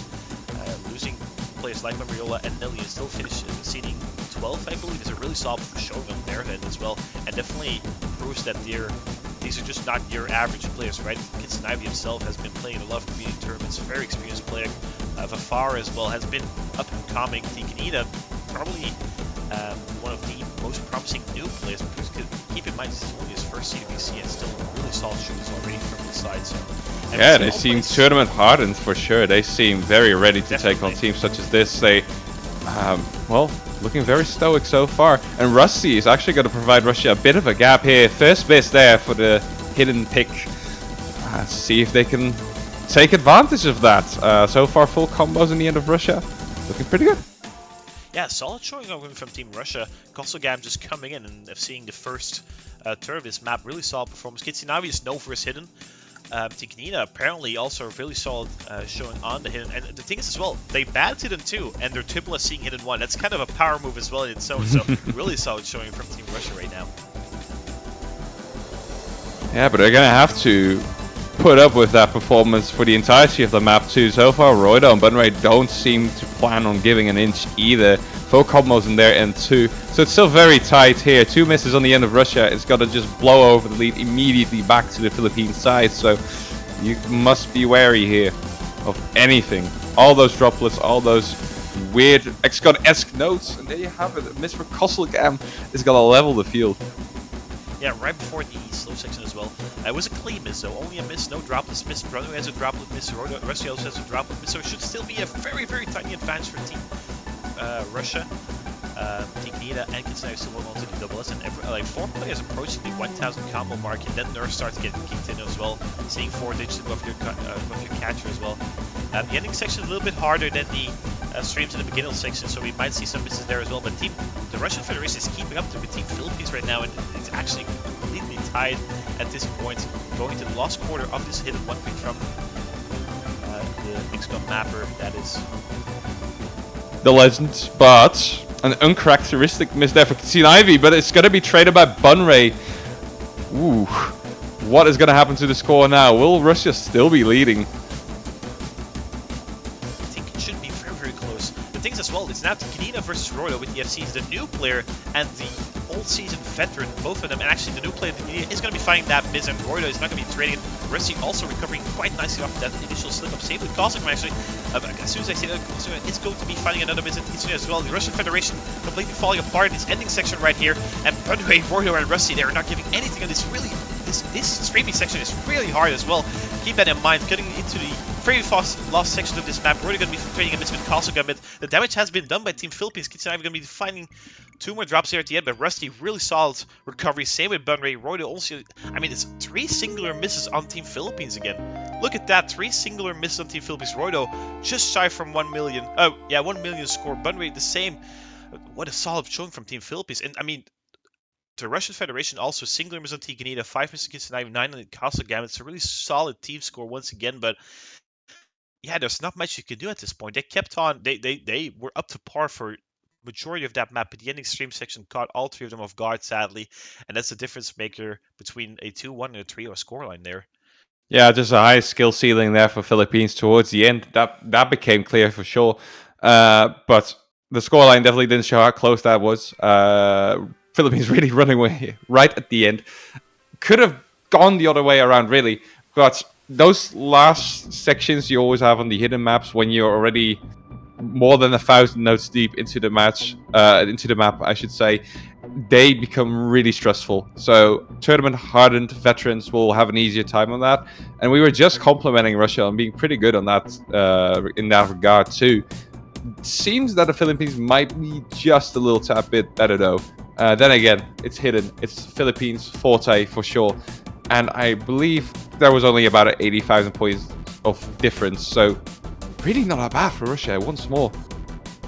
Not at all. And in comparison to, I mean, both of these teams had somewhat of a rough showing last week on the round of 32, and both of these teams have definitely upped their game. Philippines, way more FCs on there, and way more score in general on similar maps, like the close to 3 million on all of these 3 picks by now. The Russian Federation, same for them. They had a lot of misses against Colombia, but Colombia was not able to punish them on these. The Philippines is able to punish them on the misses, but Russia is missing way less. And we are going to see that hard work one coming in, that consistency hard work map by Dave. And these teams are making a look at the lengthiest picks in the pool left, right? The hidden one was 3 minutes 45.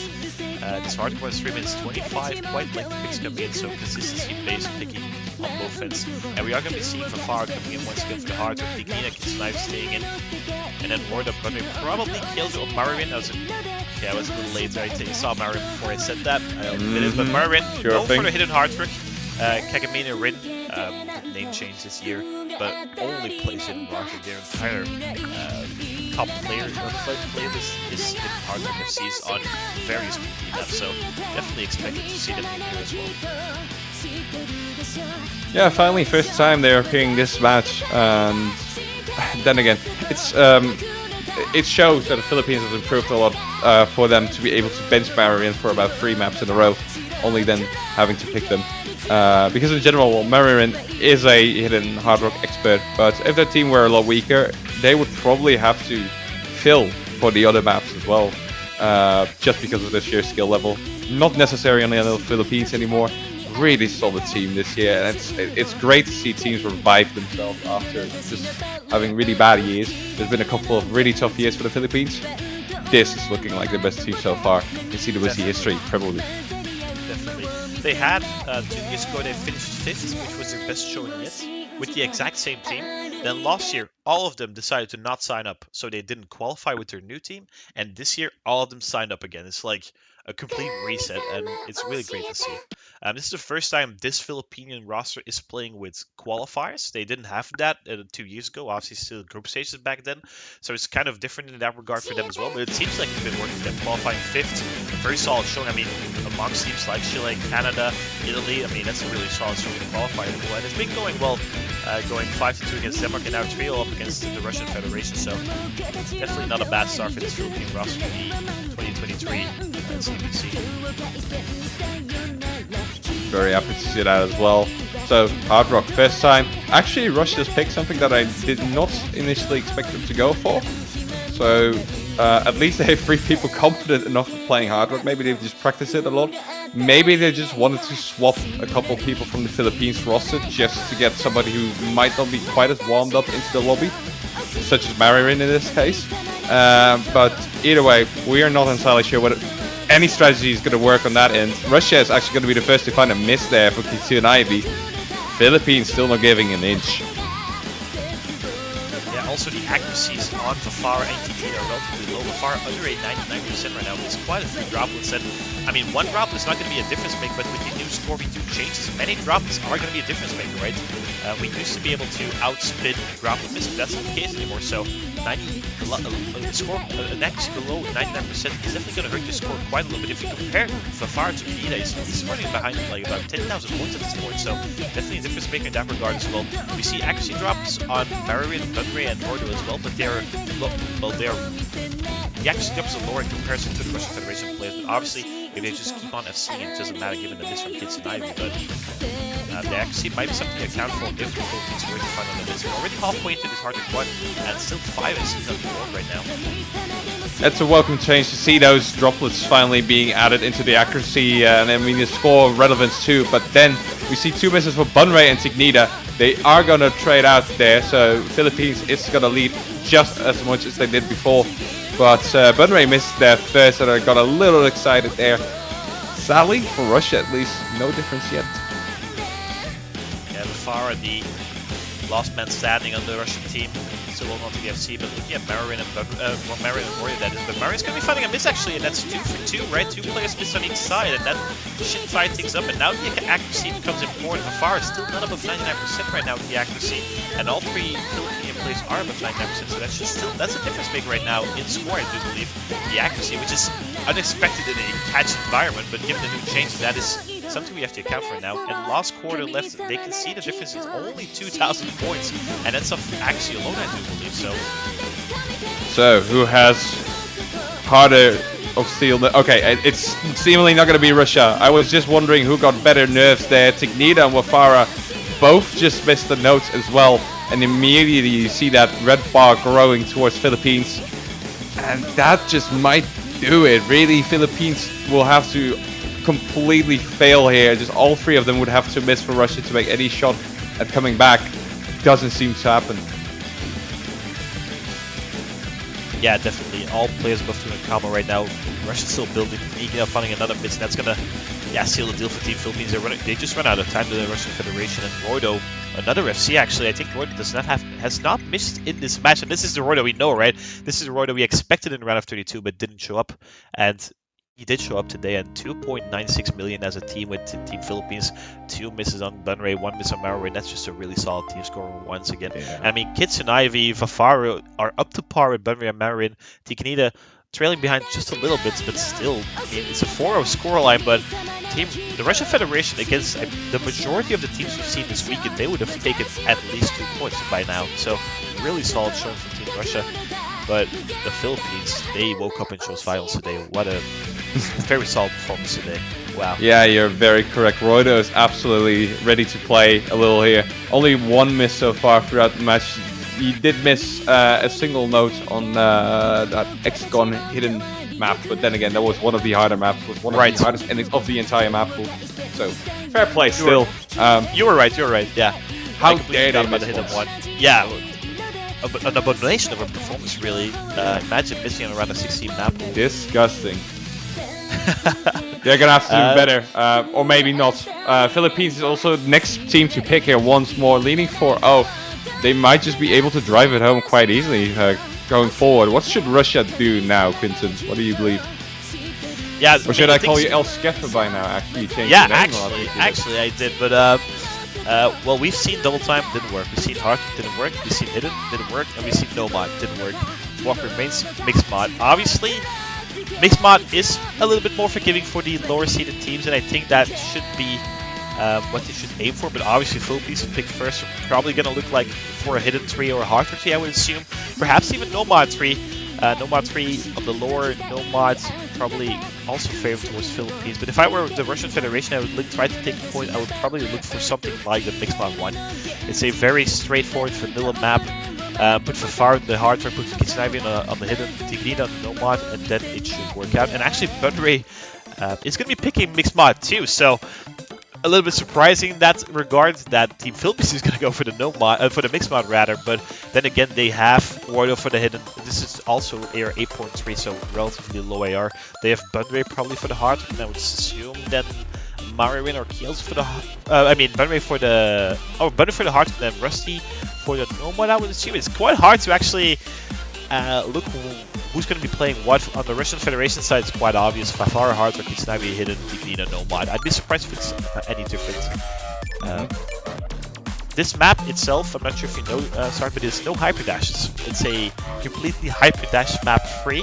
Hyper dash free map. My apologies. Haven't we tried that before? Like in one of the previous map pools, like last year? Pretty sure. We have. Or was that a different? Yeah, there was the Nomad 4 in 2021 Grand Finals. That was also without any hyper dashes. But this one is round of 16. It's really it's not an easy map at all, especially for the hidden players. Air 8.3. But then again, we have Kitsunav and Roido, which are definitely up there for best hidden player in the world, especially Roido, Kitsunavi as well. Definitely in Europe, I would say. So those two can definitely manage. And there's Ikanida and Russia on the Nomad, which should also be expected of Afara and Bunray.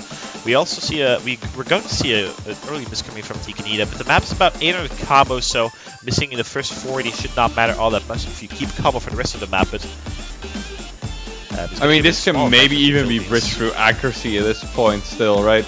Maybe not, but it's not too big of a deficit. If the Philippines were to miss somewhere now, they're gonna be on a bigger score deficit there than Russia, so looking pretty good. We're intensifying it a little bit, and it seems that the normal players are struggling the most of all these people. Rusty coming in with a miss for the Philippines, and that means Russia is back in the driver's seat.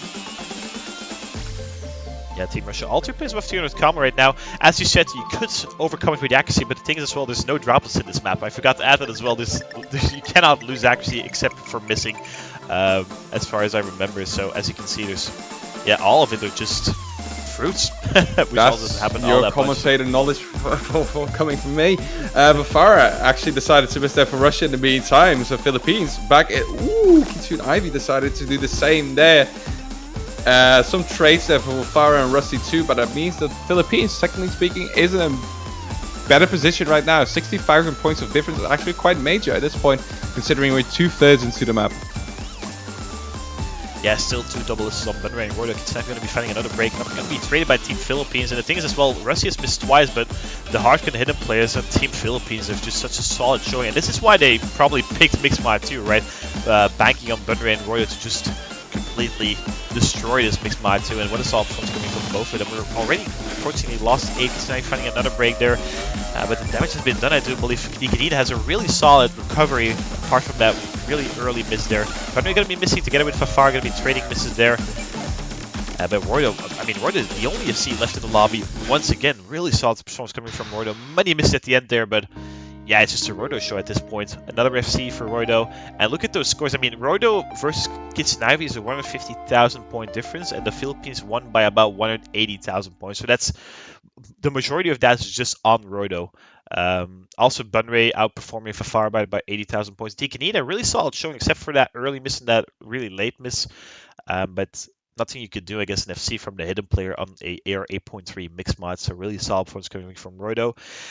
Russian Federation to pick next, but then again, we've seen every mod bracket, and they've not been able to convert a point in any mod bracket. So I'm not certain. The only thing I can think of now is probably going for the Comrades. This is the only skill set we haven't really seen, even though it's no mod, but the Comrades obviously a different mapping style. That could be a possibility, but it's backs against the wall. 6 match points for Team Philippines. Yeah, they're just gonna have to try and throw as much things as they can to the Philippine side now, really. It seems that so far they're just better on hidden, better on hard work, better on double time, better on mixed mod. Go for a convert, indeed. That's really all that is left to test, and maybe that is something that the higher ranked players on the end of Philippines might not be as used to as they are. Then again, Bunray is also just a really solid convert player. Will that work out? We might not see it happen for Russia. We would love to see a point, obviously, but Philippines, just it's very, very, very strong showing up here in this round of 16. For certain, and I mean, I wouldn't say all in the back of Roido, but most of the back on Roido, right? 4 out of 5 is a single miss on the XGOM map, and just really solid showing. And this is, I didn't expect it from the round of 16, but I would expect it from the quarterfinals and the semifinals that it's going to be the Philippines mostly relying on Roido to do the things he does, and then the rest of them supporting him as much as they do. And it's already at this point, right? Roido just, I mean, very solid showing. Also, round of 32 played one map and have seeded. So at this point in this CWC, has only missed a single note, which is absolutely insane. Okay, not accounting for the qualifiers, right? But then again, and we are going to be seeing the Nomad 4. So Team Russia listening to us and going for the converts, and I really like this. I think this is. Well, I mean, you've tried everything else and it didn't work, so. If you throw a bunch of stuff at the wall, one has to stick, right? So I'm gonna hope for the Nomad 4. Mapped by Rectagon, obviously a convert, the only convert in the pool, with the new map pool changes. Also, Team Philippines had not an easy run on, well, not a good run on the Nomad 4 from last weekend. Only rested with the FC, multiple decent kills with Marin against Team Denmark. But I mean, Marin and Russia are not going to be playing this one. They're going to be swapped out for Budray and Mordo. Couple of changes there, but once more, solid core. No need to change too much to whatever they're doing right now. 5-0 score. And Russia has just got to try and kamikaze it, see if they can do this, see if they can't. Maybe they aren't able to do it as well as Philippines can.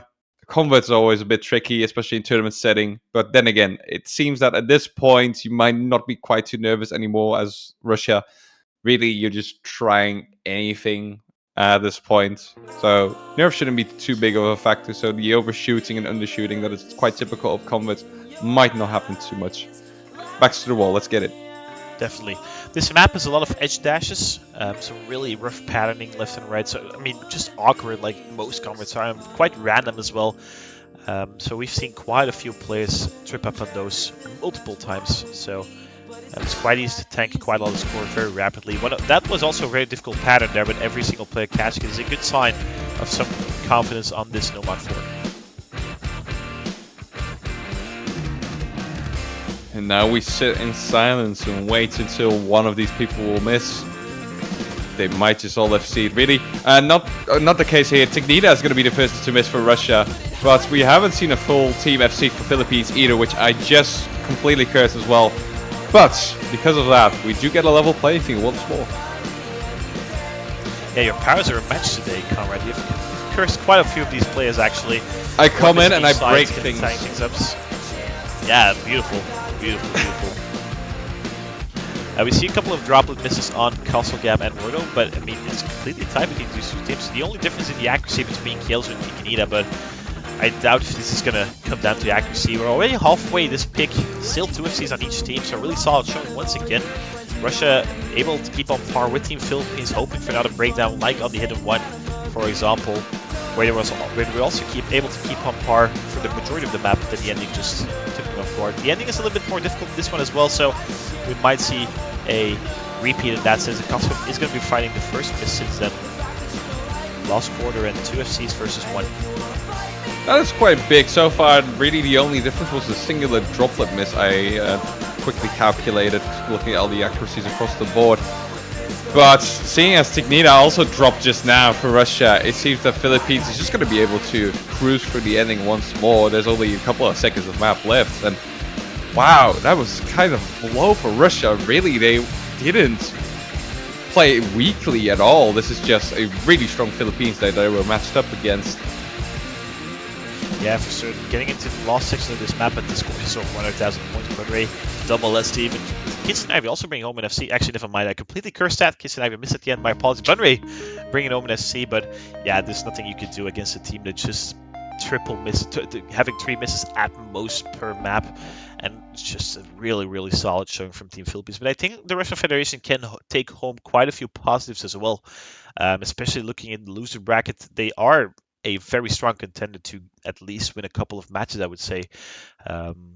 Yeah, there's just simply nothing you can do against a team this strong, being the Philippines. And they're going to go into the quarterfinals to be facing off against Chile, which is seed 4. So seed 4 versus seed 5 next week in the winners brackets. Very spicy matchup. You do not want to miss that one. And the Russian Federation will be dropping down to the loser bracket after I mean, it's way closer than 6-0, but it is a 6-0, sadly. Sweep from the Philippines. Once again, your winners, Roydo, Kielzo, Crowley, Bunray, Russi, and Mawarin gonna be winning again in the winners bracket, going into the quarterfinals winners brackets for next weekend. So, eventually it didn't really come down to a huge challenge here for Philippines, not a hurdle to overcome, and sadly, Russia just seemed to lack ever so slightly there. Every single map, though, they were consistent throughout, but just a little worse every single time. But they're definitely one of the stronger teams in the losers bracket, probably, considering the fact how they play today. If they're going to keep up practicing, keep their hopes up, there's still lots that can be done on their end as well. And that's going to do it for this match. Congratulations to Philippines, and well, play to Russia as well. Really, there's a lot of teams that probably didn't want to face Russia playing like this either at this stage. For certain, definitely. That's definitely the case. Russia going to be facing off against Japan in the loser bracket, which is also a very spicy matchup. Seed 12 versus seed 15. So, yeah, Philippines looking at the matchup versus Chile, Russia against the matchup versus Japan. Two very spicy matchups for next weekend. There's still 4 upcoming matches. We start off with the United States versus Finland in about 17 minutes, and then we have a small break for the last 3 loser bracket matches of this weekend: Denmark, Colombia, Brazil, UK, and Peru, Belgium, to end up the weekend at 19 UTC, and then obviously the map will showcase after that. So in about 17 minutes from now, we'll be back. Sarton, it was a pleasure casting again with you, as always. It's been good fun, Quentin, always, indeed. Definitely. I realized that next time we probably should do a meetup in real life and cast together. Actually, it's only a 45-minute drive or something, so you go ahead and come over, right? Yeah, sure thing. Okay. You could always do that. Let's see how much free time I have and whether I want your stinking face in my eyes. Nah, obviously you're always welcome. But we could have fun with that. Definitely. Yeah. I'll be back in about 17 minutes with Elux. We'll be commentating the USA Finland match, and then there's going to be a break. So for now, get yourself a snack or two, stretch out a little bit, get yourself some water, and be back. Okay? Promise me. Thank you. And we'll see you in 15 minutes. Take care. Have a good one, everyone.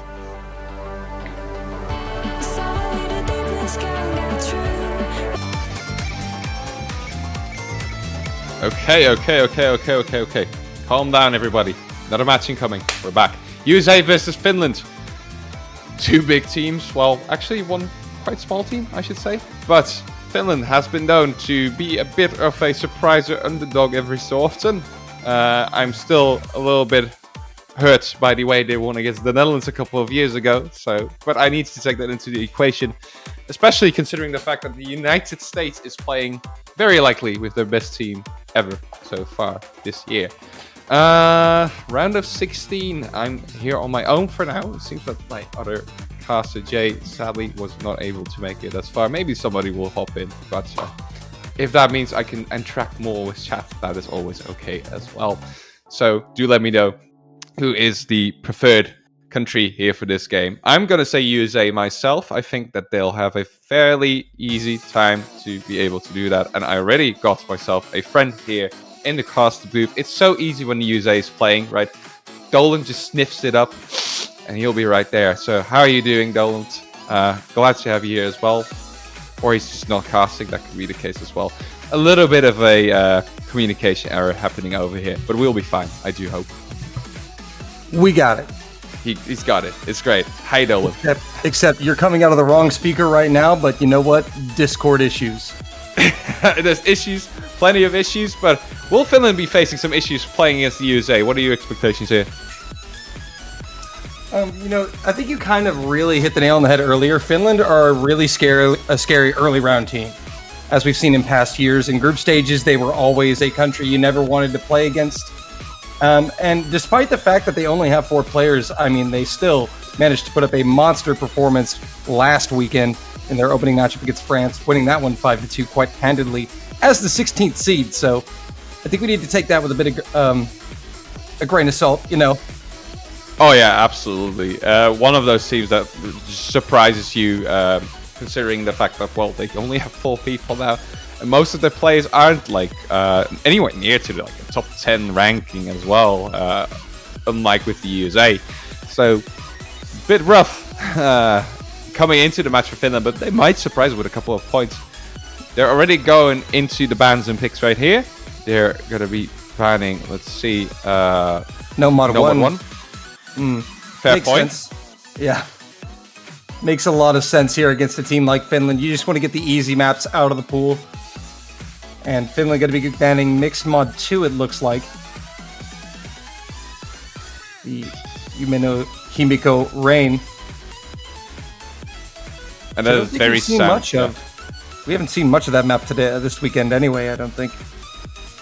Yeah, it doesn't seem to be too popular for anybody. But mixed mod is a bit tricky, especially if you're with 4 people. It becomes even more tricky because you do want to have like a very good player on every single mod. You do want to have a hidden player and one hard rock player that's like proper confidence at least. Maybe not the case here for Finland, although they do have a lot of hard rock hidden players within their country. Not too comfortably against the USA, which is a fair point, really. They have Lexi on hidden, they have Sakurai on hard rock, they can have anybody of the other remnants on non-mod, and just straight up one of the strongest teams in this tournament here. Likely, actually so far this year, they've been polled to be the most likely winner, I'm pretty sure, of the tournament too, so that is something. Yeah, between them and South Korea for sure, but we still have to play the tournament out here in the round of 16, and it looks like it is going to be Sakurai, Decreeper, and Lexi for this Hard Rock 1 pick, which is what the Americans are going to start with. No, they're starting with a bit of a birthday wish there for Russell. Seemingly their birthday today, so everybody do congratulate them. Special day for them, and they're still going to have to perform for us, so a bit rough. Hopefully they'll have fun things to do after the match as well. Hopefully they'll have fun in the match too. You never know. It seems like every match the United States has played as of recently, it's been Russell's birthday. It's quite impressive. Crazy. Crazy indeed. But we're going to be getting started with this one. United States and Finland. To find out where these... Oh, this is a Hard Rock 1 pick. For a second, I thought we were on Mixed Mod. We were talking about Mixed Mod so much earlier. Oh, we've gone to Hard Rock. Wow, we're crazy indeed. Yeah, same goes for Hard Rock, really. The one issue, mostly with Mixed Mod, is the fact that Hard Rock just becomes really hard in that bracket every so often, because some of those maps just aren't really meant to be played with Hard Rock. And I know that the map pools do cater towards that as much as they possibly can, but sometimes you have those weird outliers that are just unexpectedly hard for Hard Rock players. And if you don't have a very good Hard Rock player on your team at that point, you're just gonna lose most of the time against a team that does have a good Hard Rock player. However, Hard Rock is just rough overall for lower ranked teams. Here, so far, the first miss there for Finland on Venado G, and the United States is still holding on to that full combo. Yeah, so pretty good start for everyone here. Aside from Veneno, but again, 1 miss, not too bad. Finland will still be trailing slightly behind here, just about 20,000 points once it's all said and done. Botburger, oh, getting caught out on that hyper. Not able to control the platter properly. That'll be a second miss for Finland. Yeah, and slowly USA is building up that lead a little further and a little further as Botburger and Veneno G are both going to miss once more. Only Nikolai left with a full combo there for Finland. He is one of the most competent Hard Rock players on the Finnish roster, I'm pretty sure. But you're going to have to perform at your very, very, very best against USA. So far, no drops there at all. Only a couple of droplet drops, which are more significant than they've ever been. But it's not enough for Finland to make anything of it. Yeah, the USA having a field day on this Hard Rock 1 pick right now. No misses for them. Botburger going down. That's a big miss right there. The whole pattern nearly. Yeah, and that just seems to be the trend so far. Botburger is able to build a bit of a combo every so often, but it's not steady enough for him to like hold it throughout the entire map. And that is not something that you should expect from everybody who's playing in this tournament, but against the USA, you're going to need at least that. The combo's rebuilding for Finland, but the United States give them absolutely nothing to work with halfway through. Finally, Decreeper will find a miss, and that'll be the first drop from the Americans. That's the first time. Yeah. Enjoy a large cushion. First time we're seeing that red bar shrink a little bit, but that's a big cushion indeed. And seemingly that cushion is going to grow once more. Botburger and Veneno G not being able to get really warmed up into this map. Still not being able to hold on to the combos for too long. And that's not enough. There's a 200k gap already. 2/3 into the map. There's going to be a lot of misses required on the end of USA for this to go wrong here at this point. It's over 200,000 score now for the United States into the final quarter of the map, and Botburger will drop once more right before the break, and that is probably going to be the dagger on this opening pick.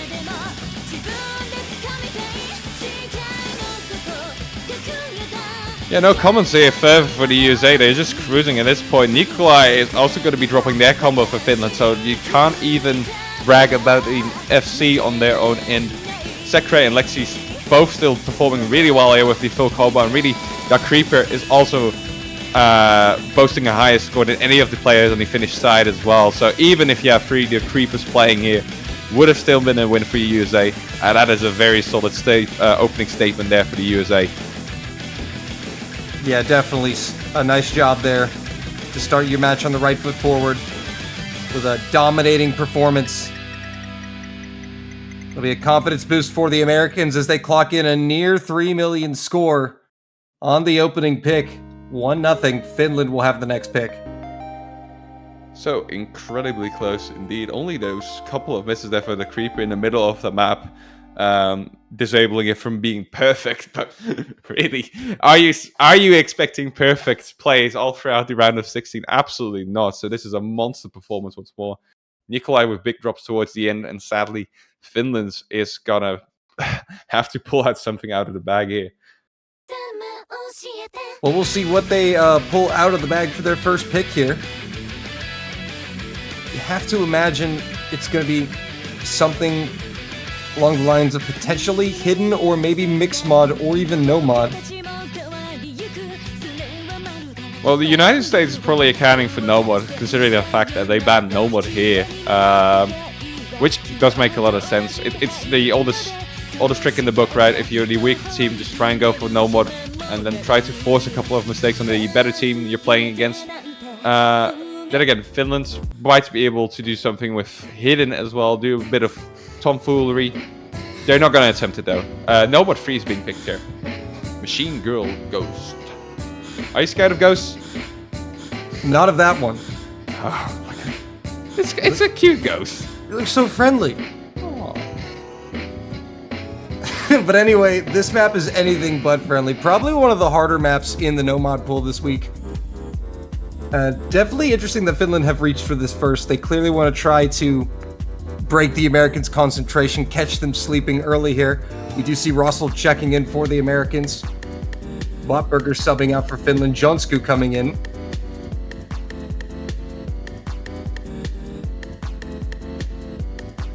Yeah, just a single roster swap for both teams. And really, you don't need to do a lot more. Most people in this lobby are very, very much qualified to play these no mod maps. And really, for the US roster, you could throw in pretty much virtually anyone on these types of maps too. You should always try and have your best roster. So I assume this is what they opted for. And I mean, they are taking Finland seriously, considering the fact that they do roster swap to Russell, pulling him out of the darkness. Seemingly was playing Big Black easy flashlight just now. Hopefully, he can at least read AR 8.7 now still. Considering that easy, still it's a bit slower. How do you do? How do you warm up for a World Cup match? Yes, easy flashlight, Big Black. Let's go. Let's do it. Let's do it. Only Russell. Here we go. And I mean, Russell definitely makes sense for a pick like this from the Americans. Just the gimmicky technical picks Russell is so good on. He had a profile picture of a ghost for a very long time as well, I'm pretty sure. So Ghost buff. They're all signs, right? Pointing to the same directions. Let's see it happen. Second map here, Finland's pick. A bit of an uncharacteristic no-bot. See them do it. See if they can catch USA off guard. And Sekre and Lexi coming off the brilliant scores from round one. We'll see if this catches them off here. It's a little bit different than Hard Rock 1, to say the least. Yeah, no matter how good the play is, it's always a bit hard to swap from AR-10 back to something like 8.7, but so far it's going to be Veredo G with the first best there. Nikolai following that up too. Both of those players also just play the Hard Rock pick, so they suffered a little more considering the fact that Nikolai is really struggling on these left-rights too, missing a couple of those double notes. Meanwhile, Trip FC is on the side of the United States. Sekre and Lexi adjusting just fine to the AR 8.7. Jonsku and Russell also doing pretty well. But Jonsku is going to go down right as I say that, so no FCs for Finland. to a That trip gap FC. Yeah, that gap is big already, about within 1 million points, and that's going to grow even further considering that Johnsk is not back at 200 combo yet. Oh, that's just crazy. Russell and Nikolai do trade a miss there, so it's not going to put a further density to the United States. It does ruin their perfect performance, but it's still semi-perfect, so... What are you doing, Finland? What do you have to do? You have to... the only way they would have led so far is with 3 FCs, so... That's a bit problematic. Yeah, and they're not even putting up bad scores, Finland. I mean, that's overall a solid team score at this point in time for the Finns, but as you said, only 1 miss out of the Americans. Sekre and Lexi still perfect. 2 for 2. Oh, but as I say that, Sekre going down. And for a second there, I thought that the USA was finally going to have their score shrink a little bit, but Jonsku missed right after too, so that's not going to happen either. Every single time the USA makes a mistake, it seems that a Finnish player will make a mistake in about 100 combo, give or take. Now we might... it happens again. Sekre and VenomOG both trading once more, and VenomOG is really missing quite a lot there. But it's all eyes on Lexi as we head to the end of the map. The point will go to the United States. But will Lexi go 2 for 2? The new #1 United States player overtook that position from Sekre not too long ago. Showing why that is the case. Coming in with an SS. Doing better with tournament play too, that's great. And there you have it, a second point for USA. Again, a fairly large score gap, but nothing to sneer at for Finland too. Only 2 misses there for Jonsku, and really quite a solid performance from that too. The United States is very much prepared to take on this blue team over here. First break point of the game, and USA is next to pick once more. We'll see what they eye up next, but that's definitely a good sign for the United States after handling... I'd say they handled that transition from a Hard Rock 1 into Nomad 3. That was quite the transition, handled quite well, especially by Lexi, unfazed. Yeah, they don't seem problematic at all, especially considering that Sekre is not really somebody who's used to playing lower AR, so something like 8.7, despite the fact that he's become a very solid all-round player as well. It's not something that he tends to play very often, so going from the usual playstyle back to 8.7, it always... Well, not always, but it does seem to make for a couple of hiccups every so often. He did miss twice, but not enough. So they're going to go with double time 3. They're going to go with a mapper buff here, mapped by Ascendant's American mapper. It's Ascendant's and Rockwa's Rain. We've seen this one played in a previous match too. It's a fun one. 8.6 highest AR of this double time pool. So just a tad bit under AR10, I'm pretty sure, if you want to like recalculate that to proper AR numbers. And this is something that the United States will definitely be very good on. Many double time players over there that are just out of their minds in terms of skill level. Colin does seem to hop into the lobby. He's still on the side of Finland, so I do wonder who's going to be dropped out of the United States roster. I believe Lexi would make the most sense here. I think that they would normally drop Lexi out, but Lexi is 2 for 2 right now and playing pretty well. So I think that's what they're asking, you know, if Lexi is confident with it. But Colin definitely coming in for one of the two, Sekre or Lexi. We see Creeper coming back in for the United States. Correct, indeed. So who's going to do it, Lexi or Sekre? At this point, it seems like a bit of preference, really. And Lexi has improved a lot in terms of high AR gameplay as well. I'm pretty sure that they upgraded the system, the computer system, like last year, and that was finally I think it was 2 years ago. A bunch of the American players, we all pitched in to upgrade Lexi's setup. He was originally playing on a Mac, if you can believe that. It was the top 10 with a Mac. Was best hidden player in the world with the Mac. So once he got used to that setup, I mean, double time and Hard Rock just became nothing for this man, and is now dominating the whole nation with his catch greatness.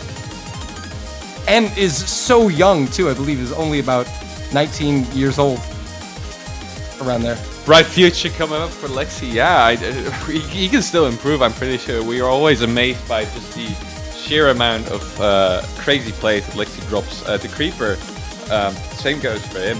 He's improved a lot in the last couple of years too. Always been a very competent top player, but he's definitely like the best double time player in the world at the moment. So the USA my really bad. took over. I was wrong. He's 20, turning 21 in July. Still. You're good But- friends, right? We keep up Bad with each friends. other, you know. We keep up. Okay. Okay, I get called out here. But speaking of a lack of friends here, Veneno seems to be the lone Finnish player in the lobby. Looking to be a 3v1 here. Yeah, seemingly the Finnish people decided to reboot OC, so now they're gonna have to be moved back into the lobby. So we're gonna have to wait for like not a minute at least, pretty sure.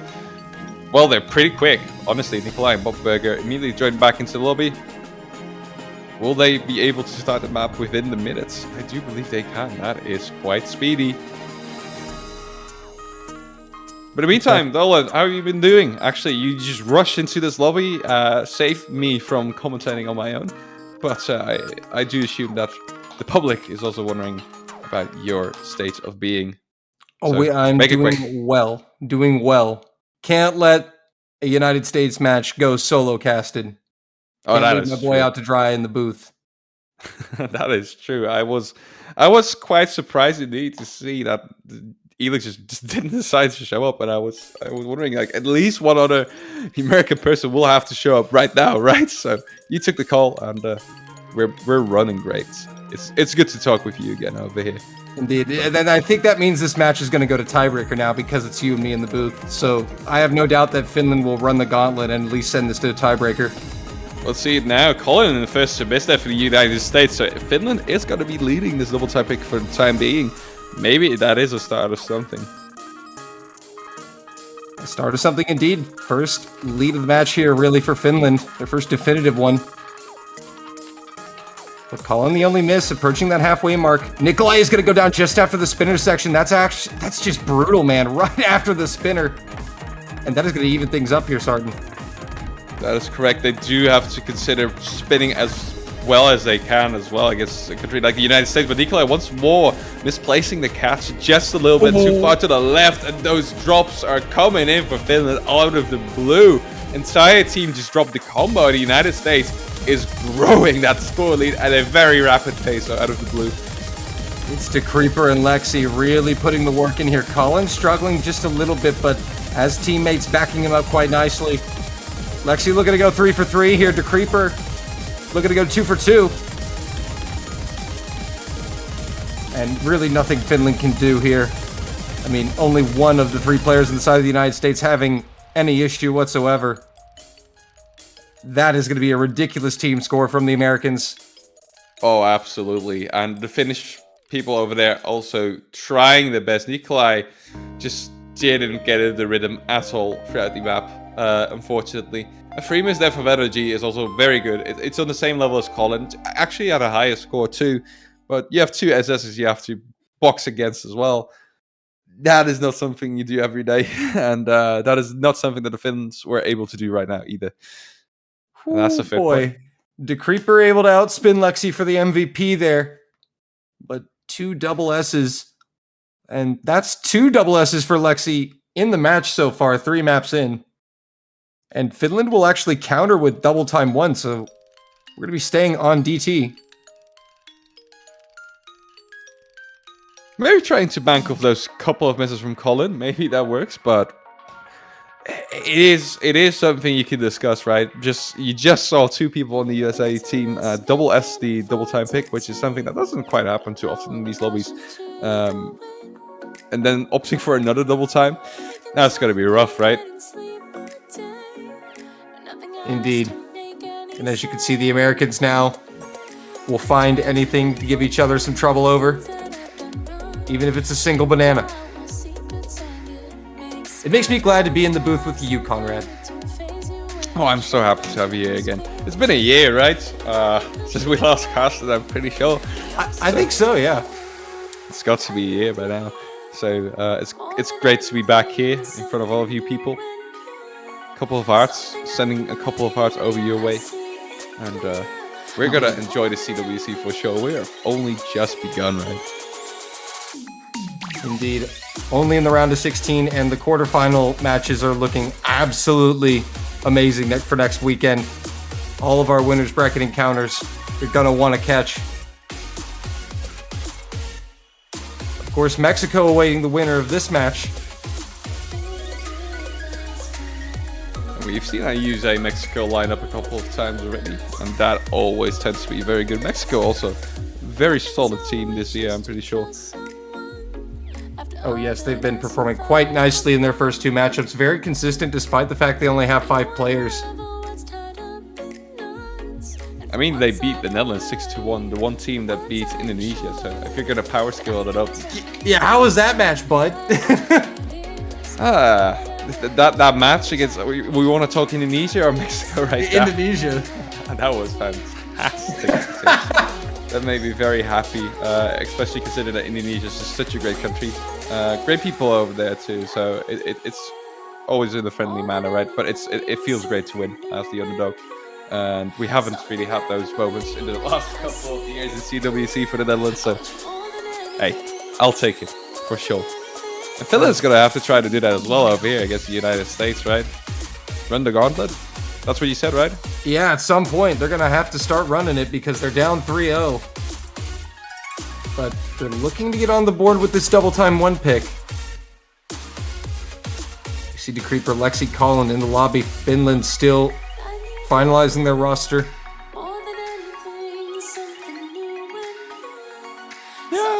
No swaps actually. For the United States, they just kind of messed around a little bit. The creeper Lexi Collin, as they just played the double time map, they're gonna do it once more. The one that Finland picked. Finland does drop somebody there. Nikolai not in the lobby right now. And what will they do now? Who are they gonna pick instead?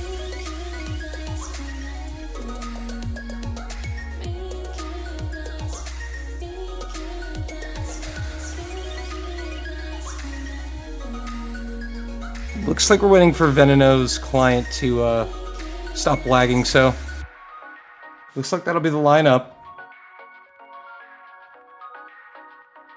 The ever mythical client lag. Nobody can put their finger on what causes it. It seems not even at the corporation of OC itself. So it's always going to be a mystery, it seems like. It's the anomaly. Maybe it's in your head. Who knows? It's probably not in your head. No, it's definitely real. We know that. Mm-hmm.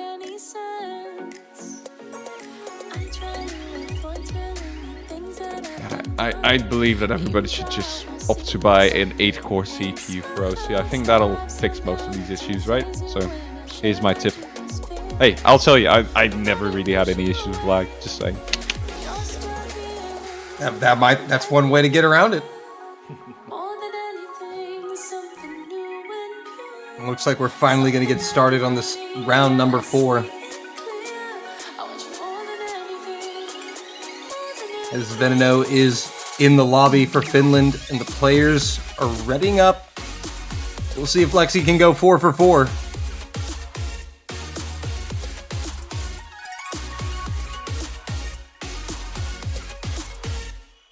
The Creeper is not quite ready to go 3 and 3, it seems.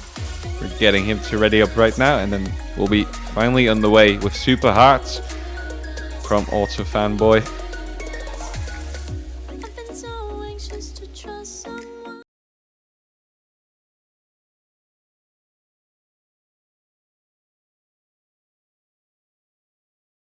Yeah, it's looking like we're finally getting somewhere. Fourth map of the match, right here. No roster swaps there for the United States. Finland does see a bit of a roster swap there. Nikolai not playing this one. Seems like we had an early miss from Veneno. And never mind, that was Client. Yeah, it does seem so. Client sometimes lying a little bit to us, but this time around with Colin telling the truth. Again, an early miss for them. And Finland once more runs away with a bit of an early lead. So far, that has not been Oh, Ooh, and Lexi will not be going 4 for 4. That is a double miss from the United States. Lexi and Colin going down. Still 3 FCs for Finland. yeah, I'm not going to finish that previous sentence because now it's not quite too indicative. And Colin is doing a little weird over there. Lexi, not at a 200 combo yet. And so far, Finland is just going to run away. If Colin doesn't decide to catch anything. Yeah, not sure what's going on with Colin. Looks like it could be some sort of... Clearly an issue going on with the hardware there. But Finland dominating and taking control. The Creeper now going down. There goes the only FC for the United States. And it looks like Finland are going to run away with this one. And get on the board. Does seem like it. Well, Colin is back at least for now. Lexi and the Creeper have done quite well so far. Who knows, maybe they can run it back somehow. Finland decides to blow up. But that is unlikely. This time around, Finland with the big lead.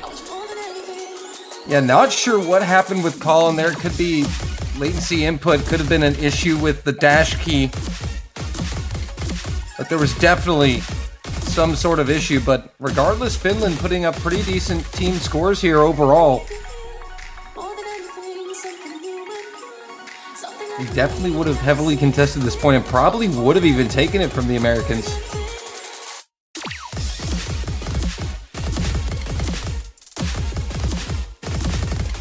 Yeah, that big score deficit is something they just can't bridge right now. It seems that Finland is just going to be able to run away with it. Despite the fact that Lexi and the Creeper have tried their best, it does seem that their scores are actually quite a bit lower than that of Botberger and Veneno as well. So it seems like even if Colin was able to get close to an FC on this pick, it would have likely gone to Finland. So a very good performance there for Botberger out of the blue, double S-ing the game this map. And that's your first point for Finland too. Fortunate there for Colin. Yeah, unfortunate for Colin, but also fortunate to really have those issues on a map where it was likely Finland were going to win anyway, I guess. But unfortunate that we didn't get to see it played out fully. We'll never know. But a solid performance nonetheless from Finland. 3 combined misses as a team on that pick. So, I mean, it's likely they would have taken it regardless.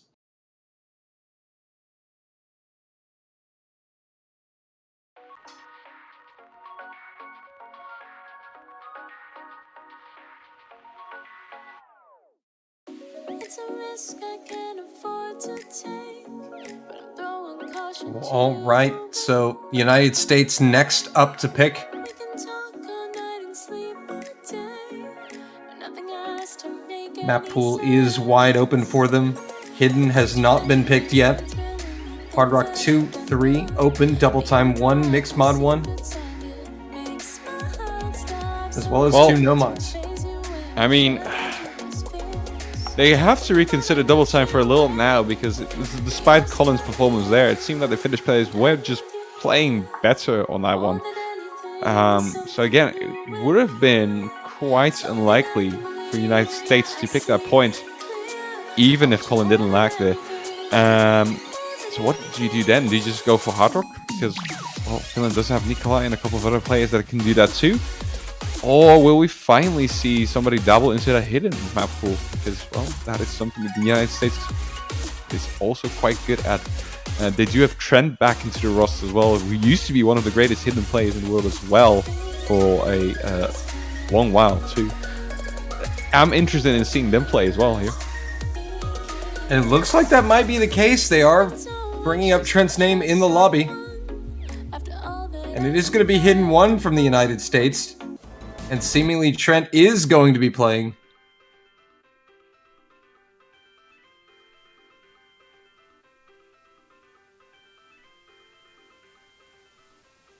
And I don't believe we got to see Trent play their previous match against New Zealand. So this will be Trent's first match, or first map back in the World Cup in a very long time. Well, welcome back indeed, Trent, and let's see if they are going to be able to pick up where they left as one of the better players in the world, really. Has been inactive for a little bit, I'm pretty sure. Or maybe just flew on the radar. I'm not entirely sure what they've been up to for the most part. I mean, you can fill us in on that, right?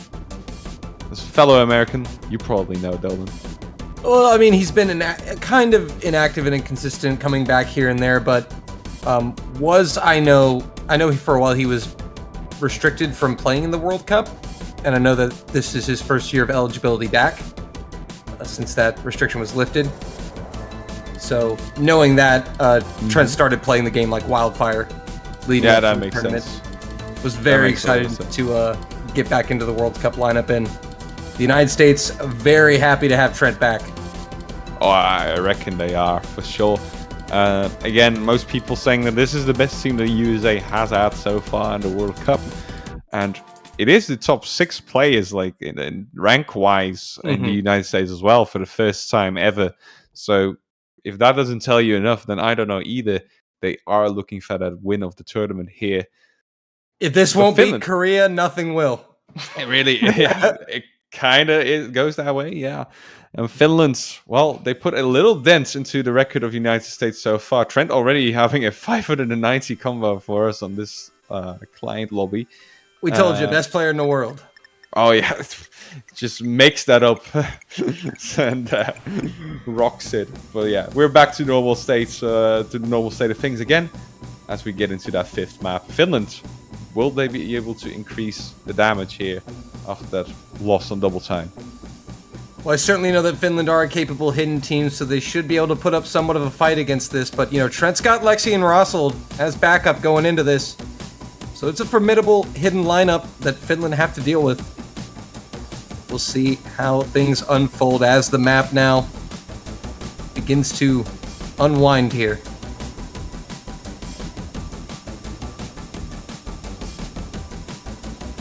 Yeah, everybody's very happy on seeing X-Gon back in CWC in some form or manner. This time with a map, and this is a bit of a tricky one. It does scale in difficulty towards the end, especially the ending streams are just really rough, and that's where you'll see most misses. So far, everybody holding on to a very nice combo here. Pretty sure there's been no droplet misses either, so just perfect all across here. 6-way double S perfection. Mom, get the camera. You don't see that too often. Oh, missed the shot, as Nikolai is going to be the first to miss there for Finland. And the USA will be able to pick up a very early lead here. Only very minute, though, so loss that can still happen. You know, Finland's still doing a good job. Like you said, this map definitely scaling in difficulty towards the ending, so as long as Finland can be within striking distance when they approach that ending section, they're going to have a shot to steal this point from the Americans. And try they will, as so far Jonsku and Venergy are still holding on to very big combos, still both with the double, well, not a double S there for Venergy, but it is more than enough score to be proud of. But the United States is holding on. Golly, oh, Trent's going to go down. Be the first miss for the Americans. Surprisingly, things. yeah, surprisingly, Finland has not missed after the miss from Nikolai. So that could just shake up things a little bit. It's certainly not over yet. This one just beginning, but now Finland in the driver's seat. Gonna take over this advantage as Trent recovers. Rossold also going down in the slow section right before this difficult spike coming up. Suddenly we have a situation happening here. Finland again leading as Rossold seems to break once more. So now Finland with a chance. They'll have to hold on to this last difficult section coming up. But if they can do just that, they will have themselves a massive break point. And here we go. Yeah, we're gonna get a bit intense now. Get ready to scream if you see somebody miss. Could mean a lot for both of these teams. Two misses there for both. Trent and Russell dropping there for the United States, and Finland holds on. Jonsku, the only one to drop. He'll trade one of the misses back. Nikolai as well going down. Veneno G, the only one left against Lexi, but Finland with an advantage. The Americans slowly pulling it back. I don't know if they're going to have enough time. Jonsku goes down again. And another miss there for Nikolai. Well, right at the end. Veneno G as well. The spinner decides, but it's not enough for the United States. Wow, Finland able to get the job done. 13K. Breakpoint. Lexi with the double S. It's not enough. Finland, right place, right time. Great performance there. The only FC in the lobby does come from Lexi once again. It's not enough to pull the team of the United States this time around as well. Finland just did great. And again, we are having this surprising little team over there in Finland who will seed quite low but perform way out of margin. And they're leveling up the score, or at least getting pretty close to it. 3-2. Yep, with their next pick, they'll have a shot to level that score, and they're going to go with Nomad 2. The more technical Nomad pick.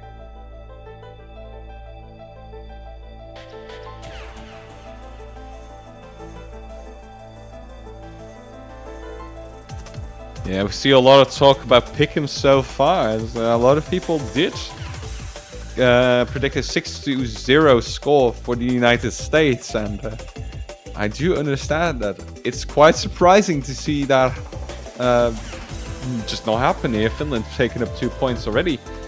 But that is the discussion that we had very early on in the match. Finland is able to surprise every so often, and even against this humongously strong United States team, they just pulled a couple of points out of the bag, and they might just be able to continue doing that. Who knows? Definitely seems that the United States have not been able to get away from their old demons. They are such a good team when it comes to scaling up in difficulty, but they've always had some issues with their early round consistency. But this really isn't even an issue with consistency. I mean, Finland just came to play. I mean, that last performance was incredible.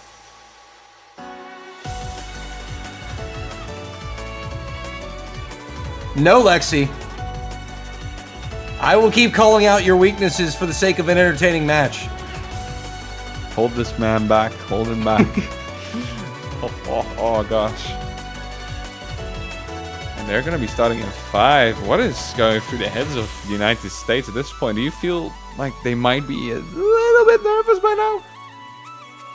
I mean, they expected a stiff fight from Finland. They knew this is probably one of the worst matchups for them they were going to have, just in terms of, early round strength.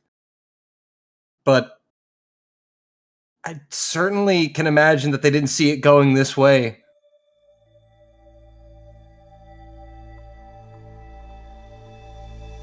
It's going to be Sekre, Lexi, and Decreeper on this Nomad 2 for the Americans. Yeah, just a singular roster swap there again for United States. Let's see if they can break the rhythm of Finland.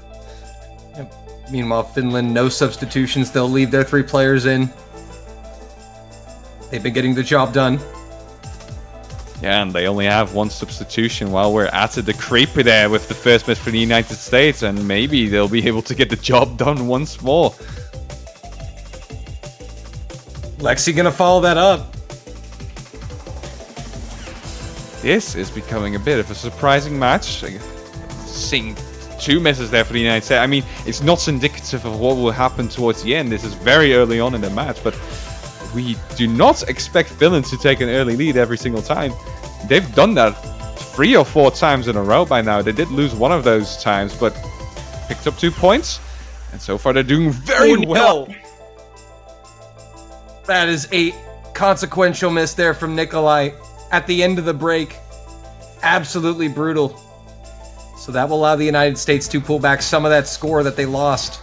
Finland will maintain about a 1 miss advantage. Yeah, very thin margins now, but both teams are doing nearly perfectly. So that is very exciting to see, no matter what country or what team they are. Oh, Energy does have a big drop there, though. Ooh, that was quite the drop. Finding yet another one. Trying to find their footing. But the United States will take the advantage in the meantime. Not going to run away with it, but that was quite the consequential miss from Veneno. It's good enough if you keep it up from this point onward, but if the United States were to miss once more, they'll just vanish. Yeah, that's definitely not a lead you can get comfortable with. It's only about 30,000. Oh, a Decreeper is going to provide the miss. Just left that hyper dash a little too early. Got ahead of himself. It's a very fast play, and sometimes that will sting you on these types of slower maps. Finland is doing proper stuff here again. The creeper is just a bit too quick. And Finland are going to do just enough and get the job done again. We're going to be tied at 3 points apiece. I don't think anyone saw this coming. Well, Finland, everybody. It's happening once more. One of the lower seeded teams just being an absolute banger, providing an absolute banger match here. 2 FCs across the board. One from Sekre and one from Jonsku, but Jonsku actually performing a little bit better with that double S, and that's a 3-3 scoreline. I mean, the USA did have some very big wins at the start of the match. Those were score margins of about 300,000 or like 200,000. But as long as you pick up points, as long as you're leading by 1 point, you'll pick up the points. And that's what Finland's doing on these last couple of maps. Just very solid performance. Like, nothing you can say about that. Yeah, not much you could say. The Americans, they will have the next pick, and they're going to go with Hard Rock 2. Tokyo takedown. And they have to stop that momentum from Finland. 3 consecutive points from the Finns to level the score.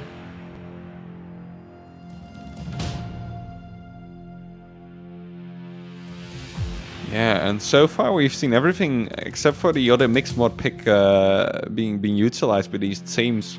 I do wonder whether USA is a little skeptical in picking that, but I do believe that could work really well against Finland. So far, they are just going to try their good old weapons in Hard Rock and Double Time. Any mod, but those mods are failing them so far too, because Finland just took a lot of points there on modded maps. Those weren't no mods. Well, the final one was, but on Double Time, on Hidden, things are happening, everybody, and we're leveled out here at 3-3 as we get into the next pick real quick. United States very likely does have the picks prepared getting into the game, so Sekre was able to pick that one really fast. But Finland does have very good momentum going for them. Yeah, that's what it's come down to. Finland building up that nice momentum, and the Americans have had no answer to it.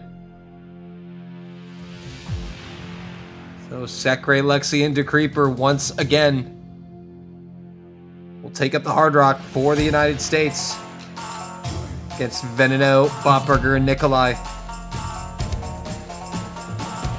And Botberg is down, the first to miss. He's a little inconsistent on his catcher placement. This is not a par you expect a lot of people to miss at. And now for the first time, USA... I'll shut it real quick. As USA has a double miss, followed up by another miss from Botberger, but that's going to give Finland the lead once more. Yeah, combo advantage to the Finns. Lexi will find another early miss, and the United States just seems to be out of their rhythm. The Botberger struggles are going to keep the Americans in it. They're going to keep Finland from running away, but Veneno and Nikolai putting in the work. Then again, Lexi missed another time, and their score is lower than that of Botberger's right now, so technically speaking, Finland's doing really good here once more. Yeah, but now these misses from Botberger are starting to add up here for Finland. So that's going to shift the combo advantage back to the Americans.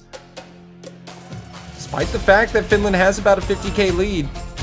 Oh, that's a crucial double miss for Finland. Oh, you see that red bar just spawn out of the blue. That's what happens. United States now very much back in the driver's seat as Veneno G misses once more. And this is something that we'd have expected coming into this pick. Final quarter of the map. The Americans way ahead now thanks to that double miss. Over 100k. And growing even further as Botberger finds more struggles. That is going to be a point for the United States. They finally have an answer to the momentum from Finland. They'll regain the lead. They finally stabilized just a little bit there. Now everybody on the United States with a combo of 400 at least. Finland is trying their best too. Once again, Nikolai and Veneno G doing very nice things over here, but Botberger just really wasn't able to play that well, unfortunately. So that will give it to United States. again, a little bit closer than we might have expected, even considering the 240,000 points of difference. We were a little afraid that the United States might have just lost their lead there for a little bit, but they go back into it. The creeper with the double S, very nice. Yeah, Lexi definitely struggled, though, and kept us on our toes at the start of that Hard Rock map. But this time, the Americans able to rally together and get the job done, 4-3. Finland now, the pressure is on them to keep up this momentum.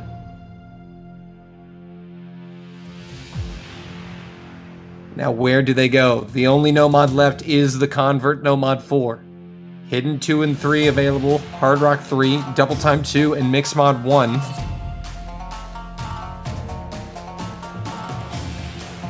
DT, kind of 50-50 for him.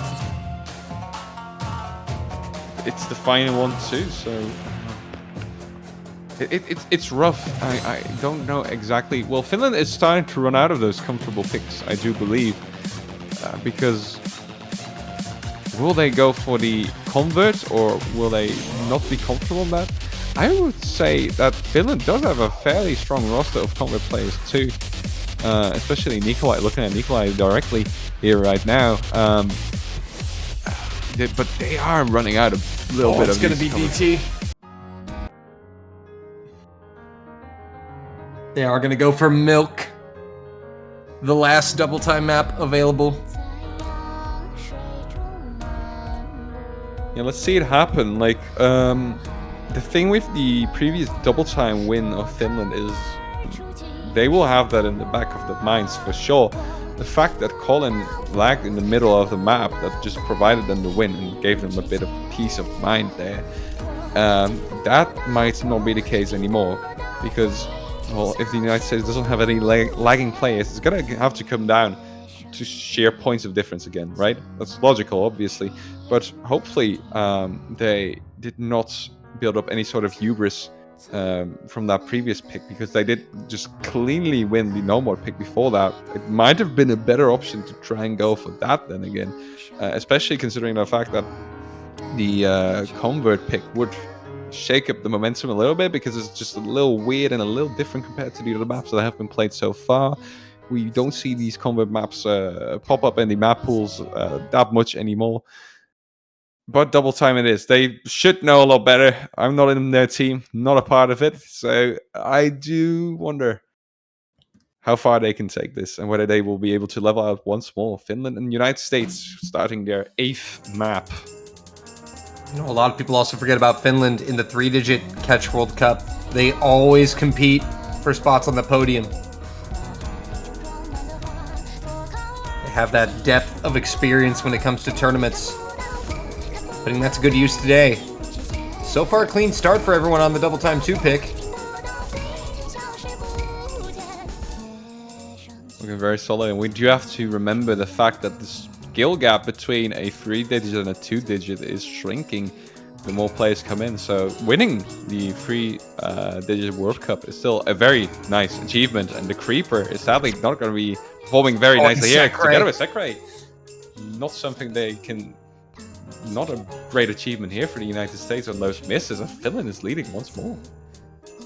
3-way FCs for Finland. Third of the way through, approaching that halfway mark.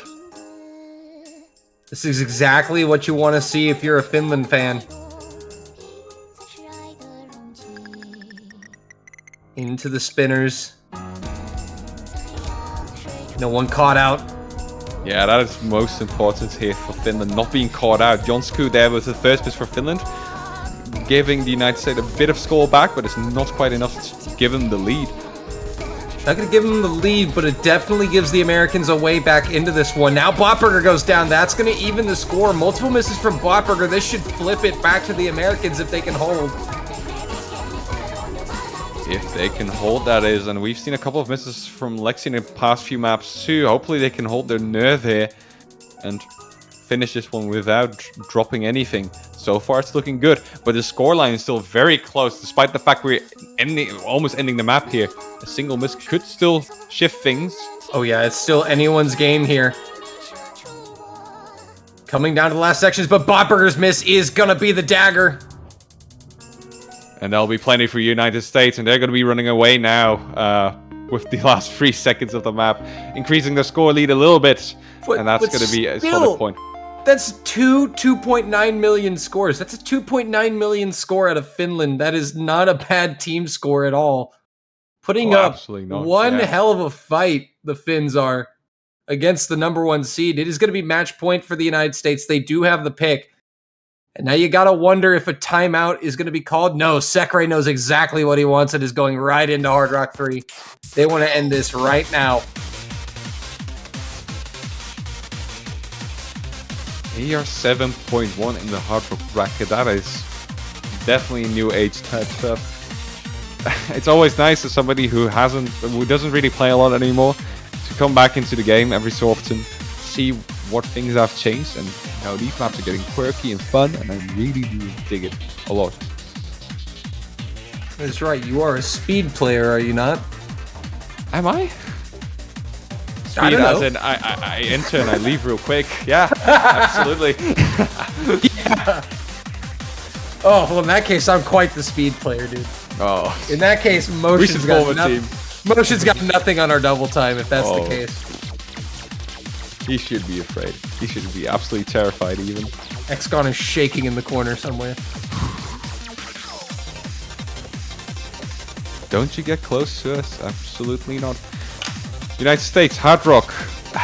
This is one of the more comfortable picks, I do believe. And they got into this quick real fast. Sekre, it didn't even take 3 seconds for the referee to call United States pick for Sekre to just say Hard Rock 3. Get ready, lobbied, and here we are. Finland has performed so great so far, though, and they almost ran the gauntlet. So, I mean, they still could, technically speaking, do that. They still could, and if they are able to take this break point, you gotta wonder if they call the timeout to slow things down and take their last pick and try to force a tiebreak. I feel like it's what you have to do. Especially considering that the Americans are wanting to force the issue and dive into these maps quite quickly. Mm-hmm. And that's a good strategy coming from the United States. They just need to focus on their own performance for now. Just try to go for the full combo. They can do it, and if they do it, all 3 of them, then winning is the most probable thing that will occur. So, Finland, maybe a tad bit more nervous here than the United States. Will it show? Maybe the final map of the game here, as everybody is back to another combo already. Yeah, so everyone with a good launch through the intro. A very short map, under 2 minutes. So the tension is going to build quite quickly here. Team scores already above 1 million. And it's quite intense all the way through, too. Like, you can very much underestimate these wiggles, and Sekre does that right now for the United States. First miss. Finland in the driver's seat. That is going to be a consequential miss, but Finland has to hold. Can they 3-way? It's not a long map either, so it's got to intensify a little bit in the coming notes. Yeah. But they are leading. They can permit 1 miss, technically speaking. It could, but it's not ideal. Here we go. Final quarter of the map. Finland ahead on the 3-way. And Veneno is going to be the miss for Finland, but that's going to even things up. Jonsku is going to be a second miss for Finland, and that's going to put things over for the United States. And it seems that the wall stands. United States just has to hold on to Como now, and then more misses for Finland will probably seal the deal. Veneno knows it already, or at least feels it in his gut. Probably the entire team missing that for Finland. That is going to do it.